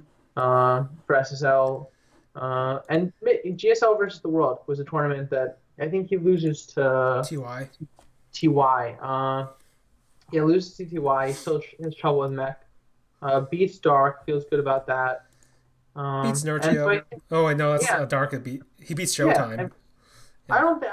I think his summer by most people's standards is pretty decent. Yeah. But losing to Dark in the second Super tournament really rankled him. Oh yeah. Uh, Okay. yeah, he did not feel good about losing that match. Mm-hmm. But yeah, because he at that point he had been owning Dark. Yeah. This Dark and him recently have been going back and forth. I think with Dark even getting the better of their matchup. But to that point, Dark had never really beaten Sue like ever. Mm-hmm.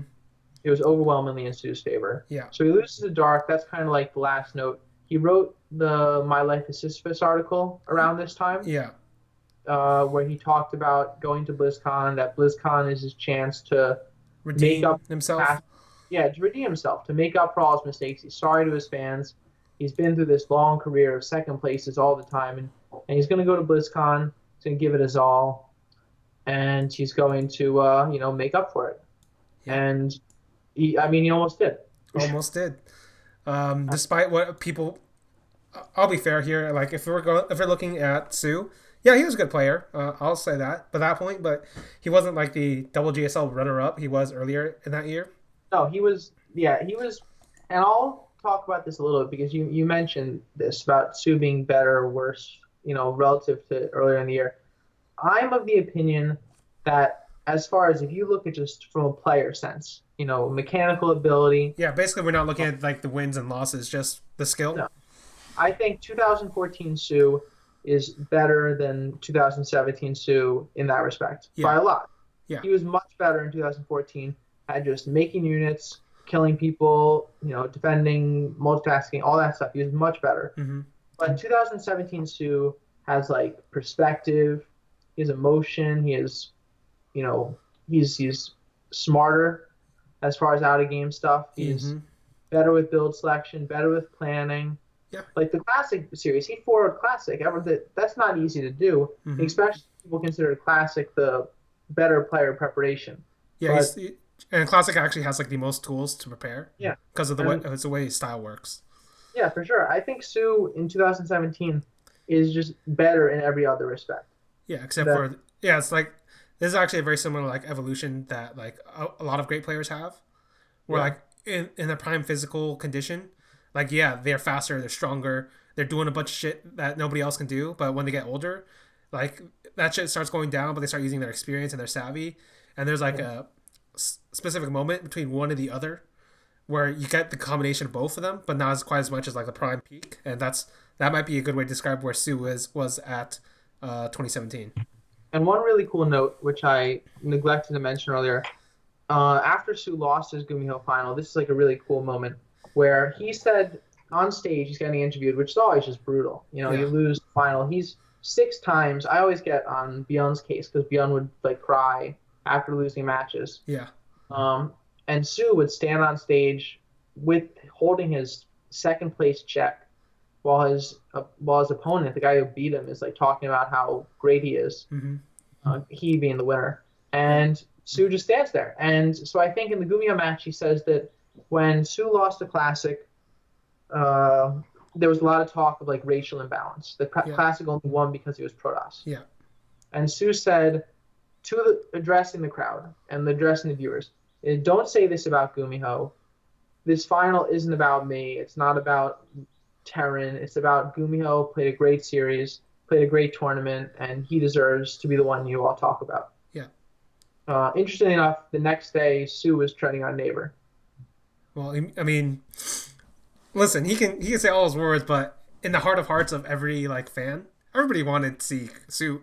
Now, actually, I won't say everybody, but everybody wanted to follow soO because there's actually we can talk about the fan culture a little bit if you want later, because it's like a very weird one when talking about soO. But I mean, I was there in person, and when soO won that game, his first game of the series on Odyssey, it was loud. I mean, you could feel it. Like everybody was kind of deflated after he loses too, because even if you're cheering for Gumiho, no one wants to see a series that just is just 4-0. You know what I mean, people, this is GSL final. It has to be epic, right? Or hopefully epic. And soO pulling it back like that to win that game, that was just it was great. I mean, that's everybody. I would say everybody. It's not everybody, but a lot of people just wanted to see soO get that win. Yeah, and that's how it is. And like to get on your point, like basically, soO is definitely matured as a person because it actually takes like I talk about mental fortitude as in just in game showing up, and I'll go ahead and say I still don't think he has it in finals, but as a person, like to do that after you lose it shows a lot of maturity and mental fortitude as a person. He's certainly grown up since, but it's not like he was like that bad of a person at all when in his previous finals losses. And it's also why I don't like really respect ranking or beyond, because like you're crying when you're crying when you're losing, but like and then you celebrate when you win. And I'm just thinking in my head like, man, you guys don't have 5-slip discs. Get the fuck out of my face. Well, and I'd like to say it's very interesting because soO, I guess luckily because me and him talk, he was able to write an article for Team Liquid, do an interview with me for a big profile piece. Like he opened up to us in ways not even foreign players really do. Yeah. So like if there's a player like you want to get to know, like read those articles and you'll get to know more about soO than you probably do about your favorite player. So he really gave us a glimpse into like the person, not just the player. Yeah. Basically, the analogy I'll use is it's like Players Tribune? Players Tribune has done multiple like esports articles in the past. I think that's what inspired me to do the profile. Yeah, but basically I think this one's actually better than all the other esports profiles because this one's specifically aimed for the scene and not for the casuals. Yeah, I mean this is my one good article, so your only one, sure, whatever. Yeah, exactly. If you want to believe that's your prerogative. I'm gonna do that. So anyway, I want to praise myself too much. We'll get a chance for that later, maybe. But BlizzCon, soO's group is interesting. It's actually a really interesting group. I mean, all the groups are cool because they got foreigner Korean. But let me know what you think. What do you think of Group B? I think it was when I looked at it, I actually thought he got the hardest foreigners. But I thought like group. Actually, no. I still think Group B was probably the hardest. Like, there's some argument he made about Group D, but for me, like I didn't believe in Cyril still. Like I still thought like he had a lot of growing up to do as a player. Like he had that potential to be a great player for like 5 years. Like, am I going to start believing him then? Like, I was going to believe in him then. Yeah, he's only starting to really capture it now. Yeah. Like, But so I thought Group B was the hardest, but like when I look at soO specifically, like I said, I thought he was like a good player, wasn't yeah. dominant as he was. So I thought it was like there was like a very real chance he could have just gotten eliminated here. Yeah. Me and you are very Korean. Well, I'm pretty Korean elitist. I don't want to speak for you. Yeah, I'm pretty But Korean elitist, sure. yeah, so Rogue at this point had he was on talk about great stories. Rogue Hmm. was on this like he had to win two weekenders, Yeah. including the last tournament of the year where only winning would put him in BlizzCon. Hmm. So he makes BlizzCon the last second. Neve was, I guess had just won three WCS circuit events. He dropped like two maps in the last one. Yeah. Basically, Uh, like Anib is I, I I'm not sure if anybody else has ever made this analogy, and I've never written about Neeb, but I think he's very similar to CJ Hero. okay, Like as far as play wise, play wise, like very I very execution based. yeah, I think Neve just does whatever the flavor of the month thing is, but he does it better than every other Yeah. So scoring type- like scoring up when I watch play. him, like he doesn't wow me with his tactics or style. He just like wows me with his execution. Yeah, he's just really solid, and it's funny because Neve gets all the hype in this series in this group. If you recall Yeah. the Neve Rogue game that like where I almost fell asleep because Yes. they didn't fight for like 15 minutes. It went over an hour. Yeah. That was like a Someone really stupid game. I remember. someone should have pulled the plug, done like an innovation Tasha thing, and just like brought the series to a close somehow. But Hmm. Neve wins that series, and everyone's like, "Oh my God, Neve beat Rogue," you Hmm. know. And the way they played it at BlizzCon was the winners match and the final match were 2 days later. Yeah. So this was like going into Neve's match with soO. This is all percolating. That soO had only 2-1 nurture. We lost game one, Hmm. and Neve just crushed Rogue, and Rogue's vaunted late game was nothing. Yeah. And then soO just like all in early timing his Neve twice, Yeah. Pretty smart. and that's it. That's And then actually the Rogue exact follows strategy suit. I think I wrote or something. Like Yeah, he has to go all in before Neeb gets there. yeah. And Rogue follows suit. They both just crush Neve. Yeah. And those two guys are fated to meet later because soO's round of 8 match is actually really tough. Gumiho, the guy who beat him in the finals of season 2, had been a problem of soO's all year long. soO throughout 2017 had really bad ZVT, Yeah. like sub 50% win rate Hmm. in offline, Yeah. or just an overall. He was really bad, Hmm. and he had this little swing of good form heading to BlizzCon where he beat Gumiho. I think he beat Innovation in some kind of Online maybe thing. map tournament, something. He beat him in something, not like a real event, Yeah. but he beat him in something. So he was doing pretty well. He beat Beyond, like he was doing well against Terran. But he goes to game 5 of this best of 5 on Acolyte, which is just this huge map. And I'm pretty sure this was like some gross mech game where Yeah. All Gumiho's games are gross mech games. yeah, exactly. But like soO does the impossible for soO. Maybe some other Dark would have an easy time. Yeah. But soO does the impossible, manages to win the game. Hmm. And this is when I was really feeling it. Yeah. Like this is the time. This is the moment. He's Yeah, finally this gonna is win. something, right? Yeah. And the match chance because then he already knows who his opponent's going to be. That's the other thing we have to mention is heading into this match, Special and Laser have already played.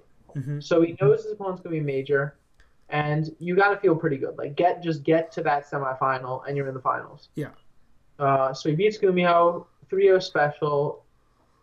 He doesn't look like he belongs. This is like Yeah. one of the Basically, yeah, like since BlizzCon started with this iteration of WCS, where it's like half foreigner, half Korean. Like the brackets have always been a bit fucked up, where you get like foreigner versus foreigner for yeah, whatever reason. exactly. So like, and A Laser almost made round of 4 twice, yeah, which to compare, Classic has made round of 4 twice. yeah, but like the classic ones are Yeah, like fucking hard. yeah. So Yeah, so yeah, basically it's like, so like just saying round the four is like a tangent. But just saying round the four at BlizzCon doesn't yeah. necessarily mean much. You actually have to look at who they beat.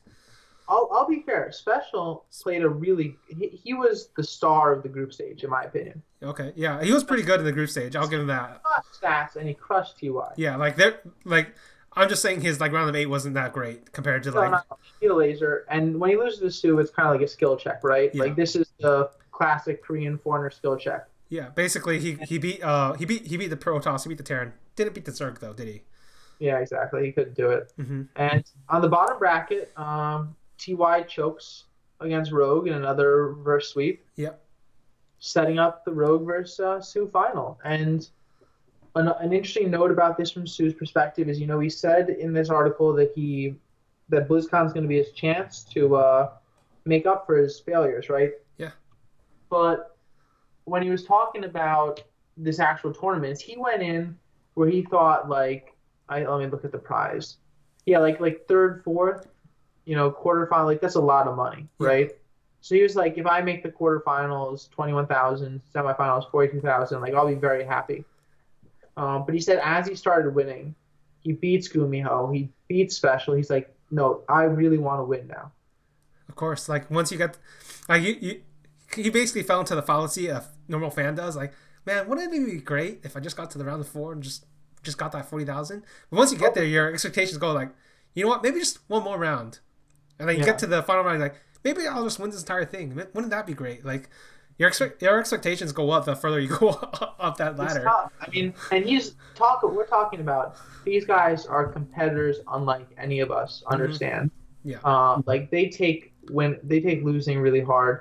I mean, like this is their lives, just going out and playing. soO and Rogue playing a best of 7 for $140,000 extra. You know what I mean? Yeah. Like that's and in soO's case, a literal history.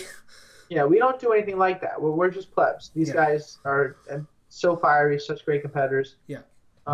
soO goes up 2-1 in this final, and he's got to be feeling pretty good. Yeah, actually, it was at that point like I thought, oh shit, I actually I'm gonna have to pay Mizen that fucking bet I made. Oh yeah, actually, well, I had a bigger bet on soO in this final that I also lost. Yeah, I bet. So this is a funny game. Game 4 is Catalina, and I actually talked to soO about Catalina months before. Mm-hmm. Where we talked about, I'm like, dude, Catalina's in the map pool for BlizzCon. And he's like, shit. He's not looking forward to it, and he spawns top left. Mm-hmm. Rogue spawns top right. Yeah. And I'm sure you're familiar that Catalina is an asymmetrical map, right? Mm-hmm. So he drops his tumor, and the way the creep spreads on that particular spawn doesn't go to the ramp all the way. So Rogue does Ling all in, and because of soO's creep spread, the way the creep spread naturally, he couldn't get a wall. Yeah. And he dies. Mm-hmm. Odyssey goes 13-12. I remember that one. 3-2, and at this point, I felt it was, I want to be optimistic, I want to believe in soO, but going into Acolyte, I thought this series was pretty much over. And game 6 is watching someone slowly die, because Rogue is much better in the late game. Mm-hmm. Rogue is, in this tournament, just better than soO as far as all the, playing aspects. Yeah. But soO has that experience, kind of thing we were talking about. Yeah. Which is propelling him forth throughout this whole tournament. But it's not enough in this one, and Rogue just crushes him. I mean, if you look at, the way the game is at the end, mm-hmm. where Rogue has way more bases, way more money, way better tech. He just played a much better game. Yeah. Than soO did. But that's what we expected. Rogue is a very talented player, mm-hmm. and that's kind of what we were dealing with. We knew it all along, and I wish TY might have taken care of him for me, if you know what I mean. Yeah. Yeah. So. Certainly would have been an easier matchup for soO if TY had been in that finals. I'll say that. TY would have gone up 3-0. You know what happens after that. Yeah, basically, I don't know why everybody thinks TY is great, but he's also a choker. I mean, I don't think. Well, I touched on this in the Dark article. Yeah. Where I said I think Dark is a player that loses big matches. Yeah. And Dark is a winner, and soO is a winner that loses finals. I think they have very different temperaments and mentalities. Yeah. Because soO is shown, as we talked about through all this whole thing, is he knows how to win matches. He beat TY in that reverse all kill. He beat Classic. He beat Life. He beat Zest. soO wins these big matches. Yeah. With regularity, and sometimes he's the better player going in. Sometimes he's the worst player going in, but he wins. Yeah. And then he gets to the final and he loses. Yeah. So basically loses that power. Yeah. And TY is just a choke artist. Yeah. TY is just a choke artist. It doesn't matter how far ahead he should be, he'll lose. That's generally how I feel about TY. He has all the aspects to be a good player, but a great player, but he doesn't do it.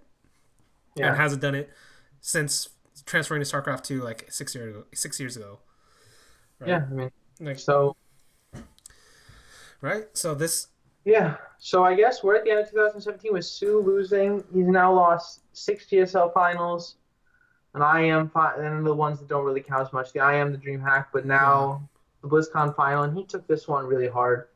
I Like, imagine. yeah. Like, Uh, go ahead. Go ahead.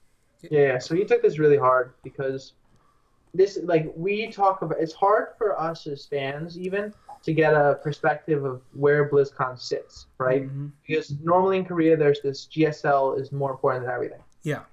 But there's something about the title of world champion and the fact that the whole year, 3 GSLs, Builds Super up towards it. Tournament 2, GSL versus the World, IM World Championship, all feed into it, Yeah. made this event just as important as any GSL. GSL that had come before it. Yeah. And I think he really thought he was going to win. Mm-hmm. I really think so. It's like normally, like when he plays Gumio, he's a week in between. Mm-hmm. So he's planning, he's preparing, he's thinking about it, he's getting himself psyched up. But BlizzCon, he's just riding a wave of emotion. Yeah. And it just crashed really hard. Mm-hmm. So that's our 2017 really. Yeah. Like I guess our side tangent to explain the importance of BlizzCon. You have to understand that on some level, every person does have does require some kind of validation from other people, Mm-hmm. and so that's why there's a designation for something like online players and then on LAN players. Because online players, they can do it at home, they can do it in the comfort of their house, they can do it.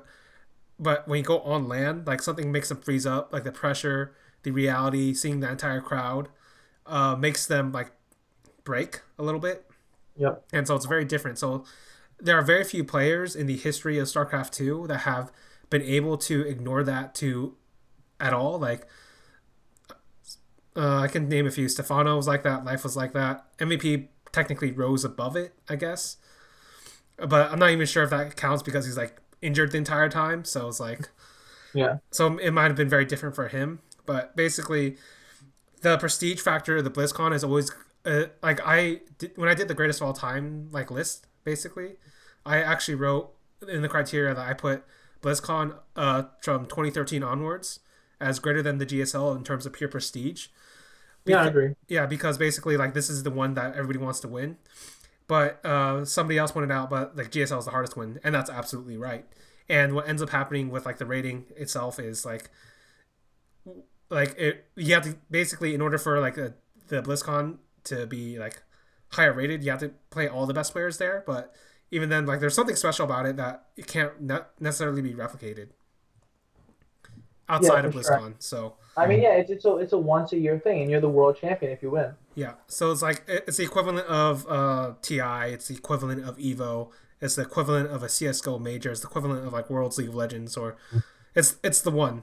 So yeah, this one should have hurt soO as much as the other GSLs, but like as we said, like he shrugged those off, didn't he? I will say, so he, according to Maul or whatever it was, I think that's his Wax's boy. Yeah. He said that after the event, they let soO walked back to the hotel alone, mm-hmm. and they all went to dinner, and they were all hanging out, like all the Korean StarCraft 2 players. Yeah. And after like an hour, like soO came down, and was just at dinner. You know what I mean? Mm-hmm. It took him like he had to walk back an hour to himself, and he was fine for now. Yeah, for now. He felt it after the fact. He gets home, he probably feels like shit. The PTSD. Blah, blah. But, at that moment, he was able to do the soO thing, which is put on a good, screw on a good face and, act like it's okay. Yeah. And to me, that's really commendable. Mm-hmm. And I'll get more into that when we get to our wrap-up, sort of, because we're going to need to really get the full picture. But, yeah, he does that. Yeah. He did it after the Season 2 finals when he gave that speech about Gumio, and he did it at BlizzCon. Yeah. And now we go into 2018. Yeah. This season. This season isn't even over yet. This season is not over, but for soO it is, sadly. I'm still recovering from this one. But he gets the group. He gets a pretty easy group. He gets the no regret group. Yeah. Shout out to No Regret for helping Scarlet become good. Yeah, well, as No Regret has his hands all over soO's season. But soO beats No Regret. soO beats Zest. Easy peasy, round of 16. Round 16, soO gets played by Innovation, who actually just played himself. But soO first picked Deer. Yeah. I talked to soO and he said Deer was going to be his first pick. Yeah. Because he wanted to play Protoss. Trap was picked before him. Yeah. He would have picked Trap, but Trap went off the board before him. So he took Deer. Deer takes, I think, Dark. Yeah. Dark takes TY. Innovation swaps Alive and Deer. Yep. So soO ends up with this. I guess soO's CVT is still bad a year later. And, he's good at Zerg versus Zerg, but he loses to Dark in the winner's match after beating Alive. Thank God Alive existed to be a punching bag in this match because he lost 2-0 again. Yeah. Sending soO to the round of 8. This round of 8 match is actually just really cool. I mean, to me, this is one of the coolest round of 8 matches of all time. Not like best, not whatever, but coolest. Okay. Because Scarlet had as much hype as Flash did, as much hype. Yeah, very similar levels of hype. Yes. I mean, this was it. I mean, you thought Scarlet was going to win GSL, season 1, 2, 3, and BlizzCon. Yeah. soO is like, he got second place in his group. He can't beat Dark. He lost to Scarlet in one of the IEM qualifiers. Yeah, I remember. And he just 3-0s her. Yeah. It's just like it's the same thing as what happened to Major at BlizzCon. The same thing as when he took out that Flash hype train. Shout out to soO for making my life so enjoyable. Yeah, I might have. I don't know if I ever would have resurfaced had Scarlet beaten soO in this match. That might have been just gone off the fucking grid. I'm done with civilization. Yeah, I would have had to write an angry article saying something mean about Scarlet. That would be my only choice of. Okay, only choice of reprieve. Yeah, exactly. I got to do something petty like that. But he makes the semis, and this match happened like 3 days ago. And for me, this was a tough one. It's overshadowed a little bit by the balance patch that happened like the day before. But you can't blame it on that. soO got up 3-1. And for the first time in his career, he was 13-0 in quarterfinals and semifinals of GSL. Yeah. And he loses. Yeah. He loses 3 straight. Stats with some really well-timed all-ins. Some good aggressive builds. And soO just, didn't scout properly, didn't scout properly, and got kind of caught off guard for a bunch of games. So, loses 4-3. Yeah. And it deprives us of his 7th final. He actually talked about another great soO tweet. He said something along the lines of, "This jinx is broken. The next one will break soon." Oh, all right. Referring to his losing in the round of 4 for the first time. Yeah, but next time I'll win the fucking finals. Okay, all right. Exactly. So that he's pretty smart dude. I like it. Okay. Yeah. Well, he would have had a hell of a time if he even made the finals because Maru's Maru's like smashing the shit out of everybody, man. Yeah, I would have told him to listen to Soulkey and just all in 7 times. Yeah. That would have been my advice. Yeah, that's actually legitimate advice. Actually, I think that's what Dark should have done after a while. Yeah. But Dark has a similar mentality to Rain. I think he has like such confidence in his late games. Like, okay, I guess you could go try it again, but.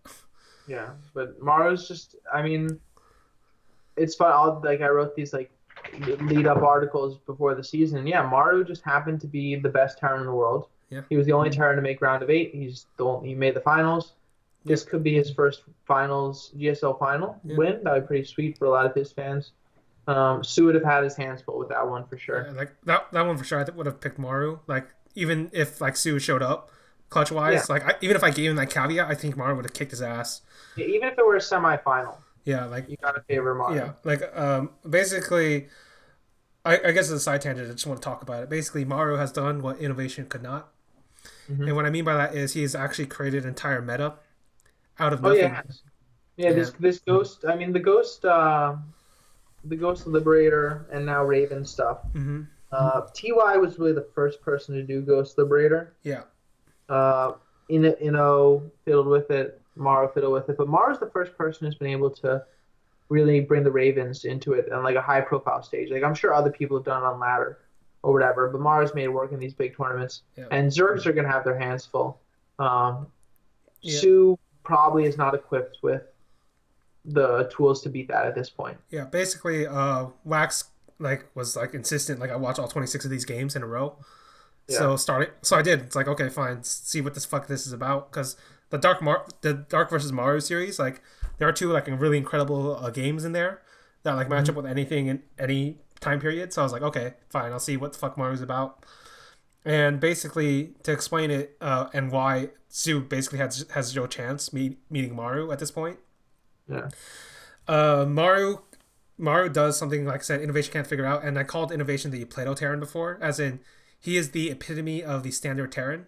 Like he's Yep. the original, but he cannot surpass what it means to be original Yep. or what it means to be standard. Whereas Maru definitely can. And basically, Maru throughout that entire series, throughout these entire 26 matches, like basically his last like 3 months of on land TVZs, he's Yeah. evolving two styles of play. The first one is the mech speed banshees into this ghost raven endgame, Yep. which is basically using his high mechanics with using the speed ravens, speed banshees to keep shit down, and then creating the ultimate army composition, which hasn't been seen for Terran since, um, like Mm. this, like the strength of this, like is It's as strong as the mech from 2015. it's probably as strong as Mech 2015. Actually, I think it's more similar to the you weren't here for it, but MVP did something very similar in 2011, Yeah. where he basically just went mass ghosts. But like the Mhm. difference between then and now is like ghosts now have to like take some time to shoot the shot. Yeah. Back then it was an instant shot. So just imagine And not that. So not to interrupt you, but I would say like I said 2015, like that mech composition was just about starving your opponent out. You had all the splash damage, you were the ultimate units. This build is not easy to use. no, not at all, because basically No. Maru actually the way he uses the speed banshees it lets him dictate a lot of the pace of the game. He's Yeah. not defending. He is not defending. He's defending, but he's doing it by attacking, basically.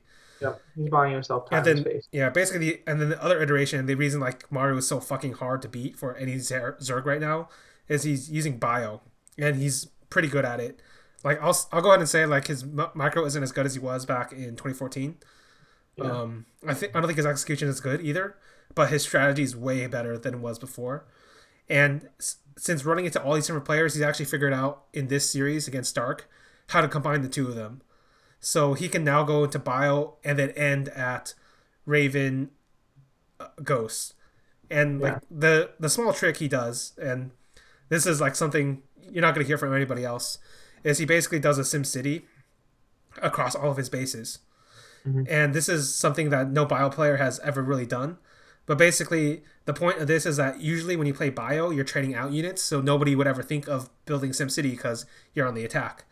But Yep. with the way Maru does it is he's using his bio units to harass and take out the extremities of these Zerg bases, and then he defends while he's building up his ultimate army. And so that all of a sudden, you do need those defensive like buildings in place in order to help any like any crushing army. And that's what Dark did to him at Weseg. Is Yep. Mar did something similar, but he didn't have those buildings before. Instantly got crushed.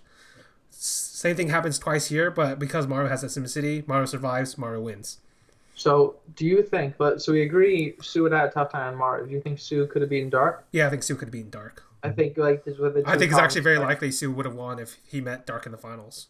I was hoping when I saw the round of eight bracket, I was hoping for soO versus Dark final. Yeah, but like Maru was actually too hard.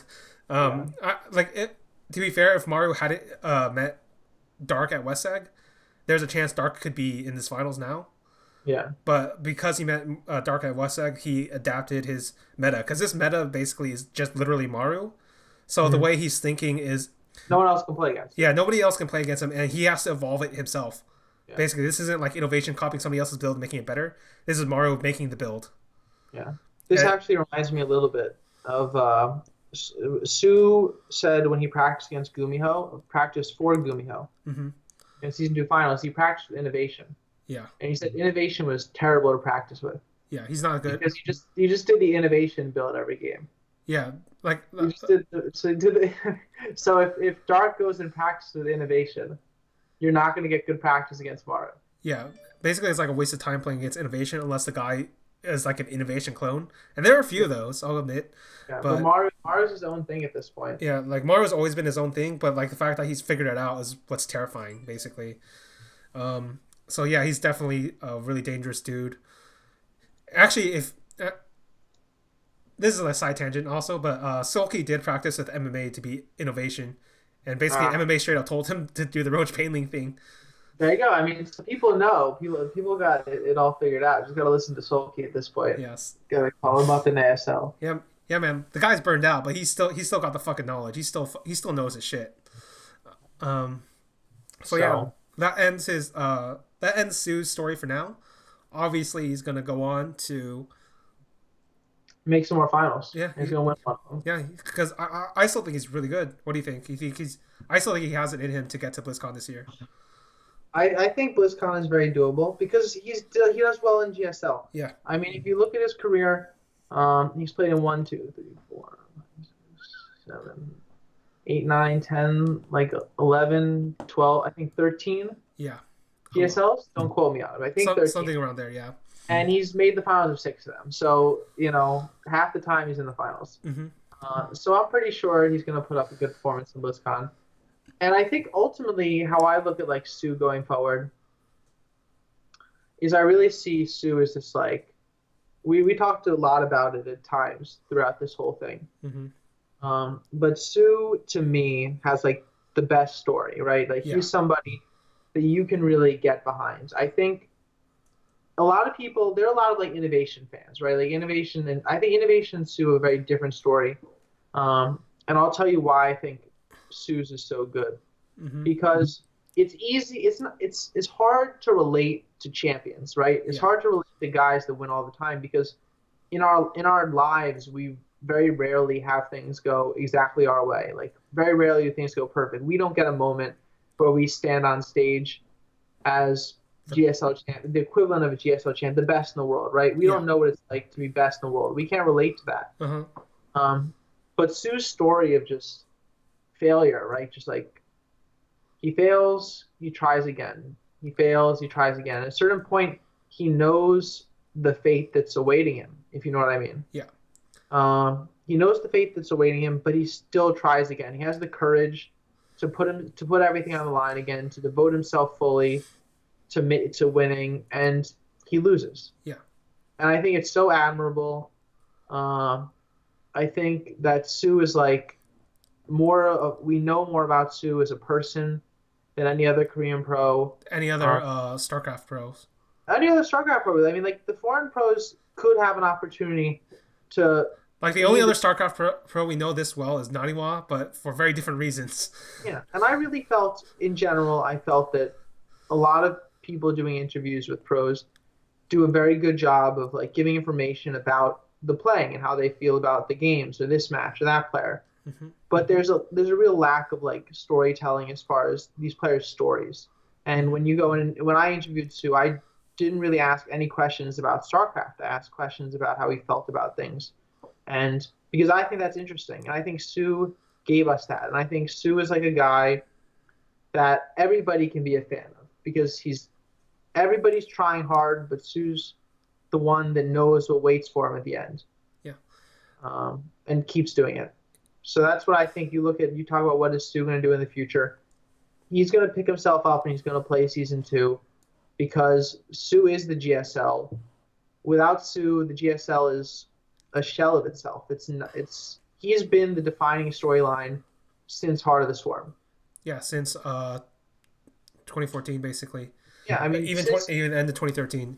Yeah, since he started his run of 6 finals, every GSL is just a big part of it is about will Sue win this GSL. Yeah. He's become a beloved player in Korea. They love the Kong storyline. The Kong thing is spread to mainstream sports. it's become such a force. And like soO is the biggest Kong, and it's not a bad thing. You know, No, he it's he not. probably he probably hates it. I mean, like he's great at laughing it off and blah blah blah. And I think he knows the significance of what he's done. He understands where he sits among the player best of all time. I mean, like we're ranking the best of all time. On a lot of people are doing it on Team Liquid. I have him in my top six. I think a lot of people probably do also. Hmm. Um, but he's got to know, like he's got to look at it as if I had won those 8 finals or whatever it is. He'd be like the best by like He'd be multiple the big best. miles. He'd have so much more money. He'd be such a better. He'd be such more highly regarded. Blah blah blah. It's gotta be brutal for him, but he'll keep doing it. He'll keep playing. He'll keep facing off against his finals curse. I hope he wins one. I think everybody hopes he wins one. GSL should not end without soO winning a final. Yeah. That's, Basically, that's yeah. how I put it.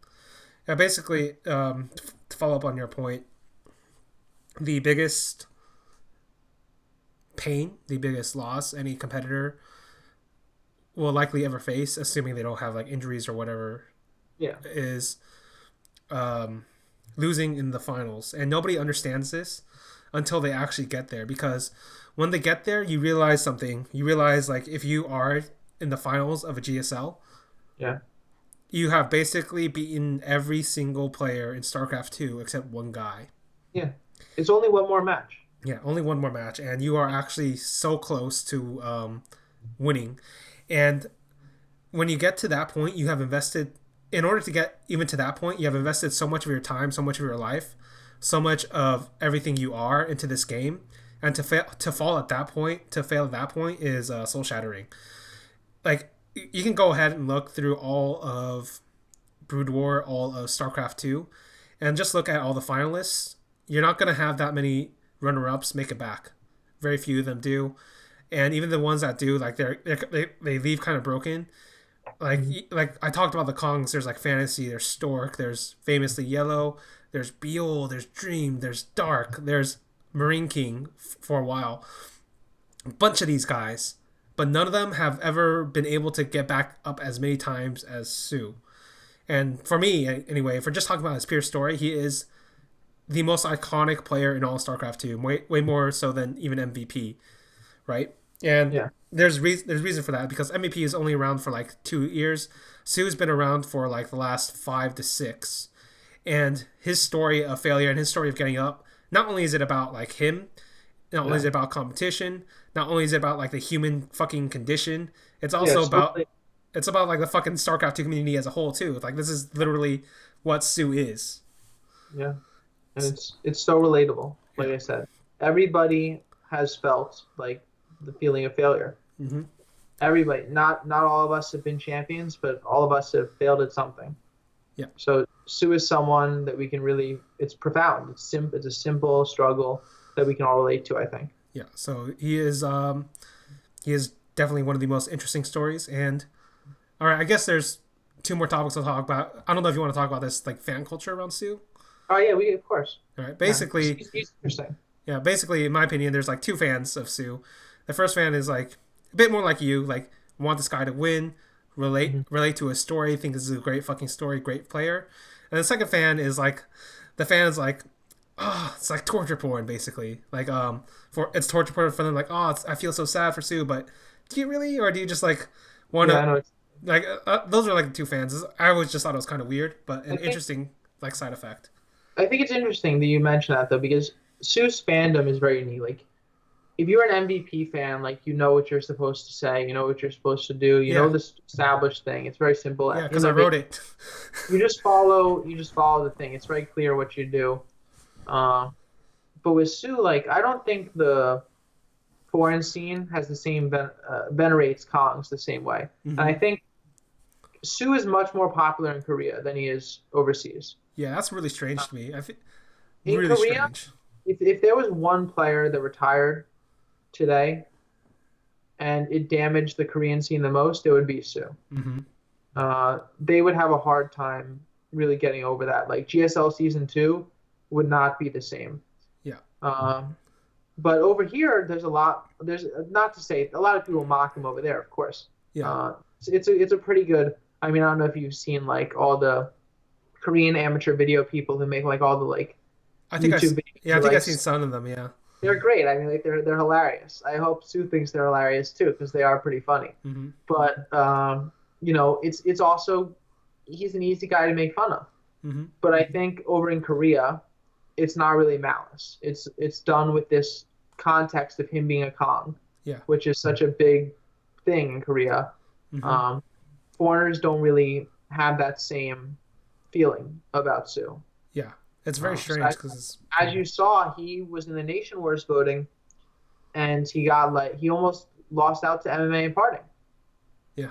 What more does Sue have to do to Like gain fans, if you know what I mean? yeah, because like Parting hasn't played for fucking years, and No, MMA like hasn't played for fucking years too. Like yeah, exactly. And I mean, they haven't done the articles that Sue did or anything. So I think Sue gets overlooked a little bit mm-hmm. among the foreign fan base. Yeah. Like you said, some people like me are really on his side, supporting him. They want him to win. Other people think it's a good meme. Yeah. Sue has lost again. So Yeah. he's very split as far as the fan bases go. Mm-hmm. And last thing we'll talk about is my own case. I think there is a very strong case for Sue being the greatest player of all time. And this is something that nobody is going to say, I guess, except me. I don't know why. Yeah, I've said it, but no one believes me. Yeah, but basically, like I should have made a video saying like there were like four ascendant players where they each have a case for being the greatest of all time. MVP was obviously my pick, but I could have made an argument for Tasia, Life, and Sue. And Sue was only a recent addition. It was only after basically like his first 2017 GSL, but like he basically continued onwards. But to put it into context for you guys, basically Sue is by all accounts at least the second best player from the last quarter of 2013 to the end of 2014, and certainly probably the best player in the first half year of 2017. So if you're just counting it that way, he has had two separate years of dominance, two consistently long periods. And I'm not talking about like the innovation crap where it's like, oh, you were good for one season in 2014 and you're good for one season in 2015. I mean, these are like months and years basically. Yeah. And that's actually way harder to do. If you want proof of that, basically pick your top 15 players, map it out. And you're going to find very few players have been able to manage that. MVP himself has only been like the best player for 1 year. Maybe more if you want to count like parts of 2012, but I don't think so. And he's like very relevant for like a lot of 2012. But basically, if you're just talking about like consistent like peak, Sue beats out MVP, Sue beats out Tasia, and Sue just beats out Life. Mm-hmm. Obviously, Life I think straight up has the highest peak of any StarCraft 2 player, straight up. Okay. From the end of 2014 to the beginning of 2015, I feel like he basically played every championship level caliber player in a row when they were all in form in like some of their best matchups of their lives, basically. And the fact that I was able to do that is astonishing. But if we're just talking about Sue, basically he has the consistent peak. He has been the best player. He has done it in multiple metas, unlike somebody like Innovation.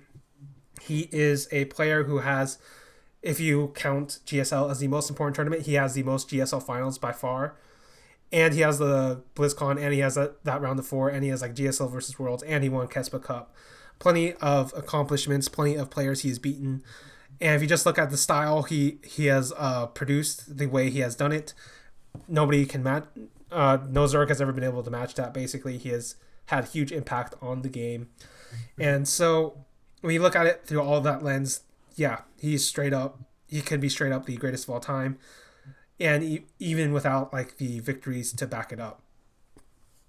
Basically, like the way I'll put it is this: if you want to be the greatest of all time, you have to have done something nobody else has ever done. Mm-hmm. Life has done that. Highest peak of any player in 2 different time periods. MVP did that, super dominant in his first period. Somehow made it to 2 GSL finals with 5 slip discs. Tasia has done it with 2 of the most consistent years anybody has ever seen in the hardest era. And now Sue has done it with being one of the second best player or the best player I guess, depending on how you want to think about it, from end of 2013 through 2014 in the hardest era of StarCraft 2. Done it again, 2017. The guy who made 6 GSL finals. Yeah. You And if know, you consider GSL the most important tournament, then he has to be your greatest player because there's nobody else better than soO in GSLs. None. what I would say, if you wanted to look, how I sometimes look at it is according to Liglock, soO has played 707 matches in his career. Yeah. He's played 9 finals, right? Yeah. So that's what 690. Yeah. 90. I mean, that's a lot of other matches besides those 9 finals. Mm-hmm. And he would, if you take those things out, kind of, he very well could be the best player because he made 6 GSL finals, made the WCS, he made BlizzCon finals, made the finals of Stockholm, made the final of Gamescom. I mean, Yeah. pretty good. Mm-hmm. So I think even if like there are gonna be people that are always gonna be hung up on wins and winning championships, but I think best player in all time or not. I mean, he's had a incredible impact on StarCraft 2. Mm-hmm. The game would not be the game it is without him. Yeah. Um, and I think we're very lucky to have had him to cheer for over the years because he's given us some great games and a great story. Yeah. I think that should end it there. Yeah, See you next time if soO does win another one or something. he's gonna win one. Don't worry. Okay. All right. Later.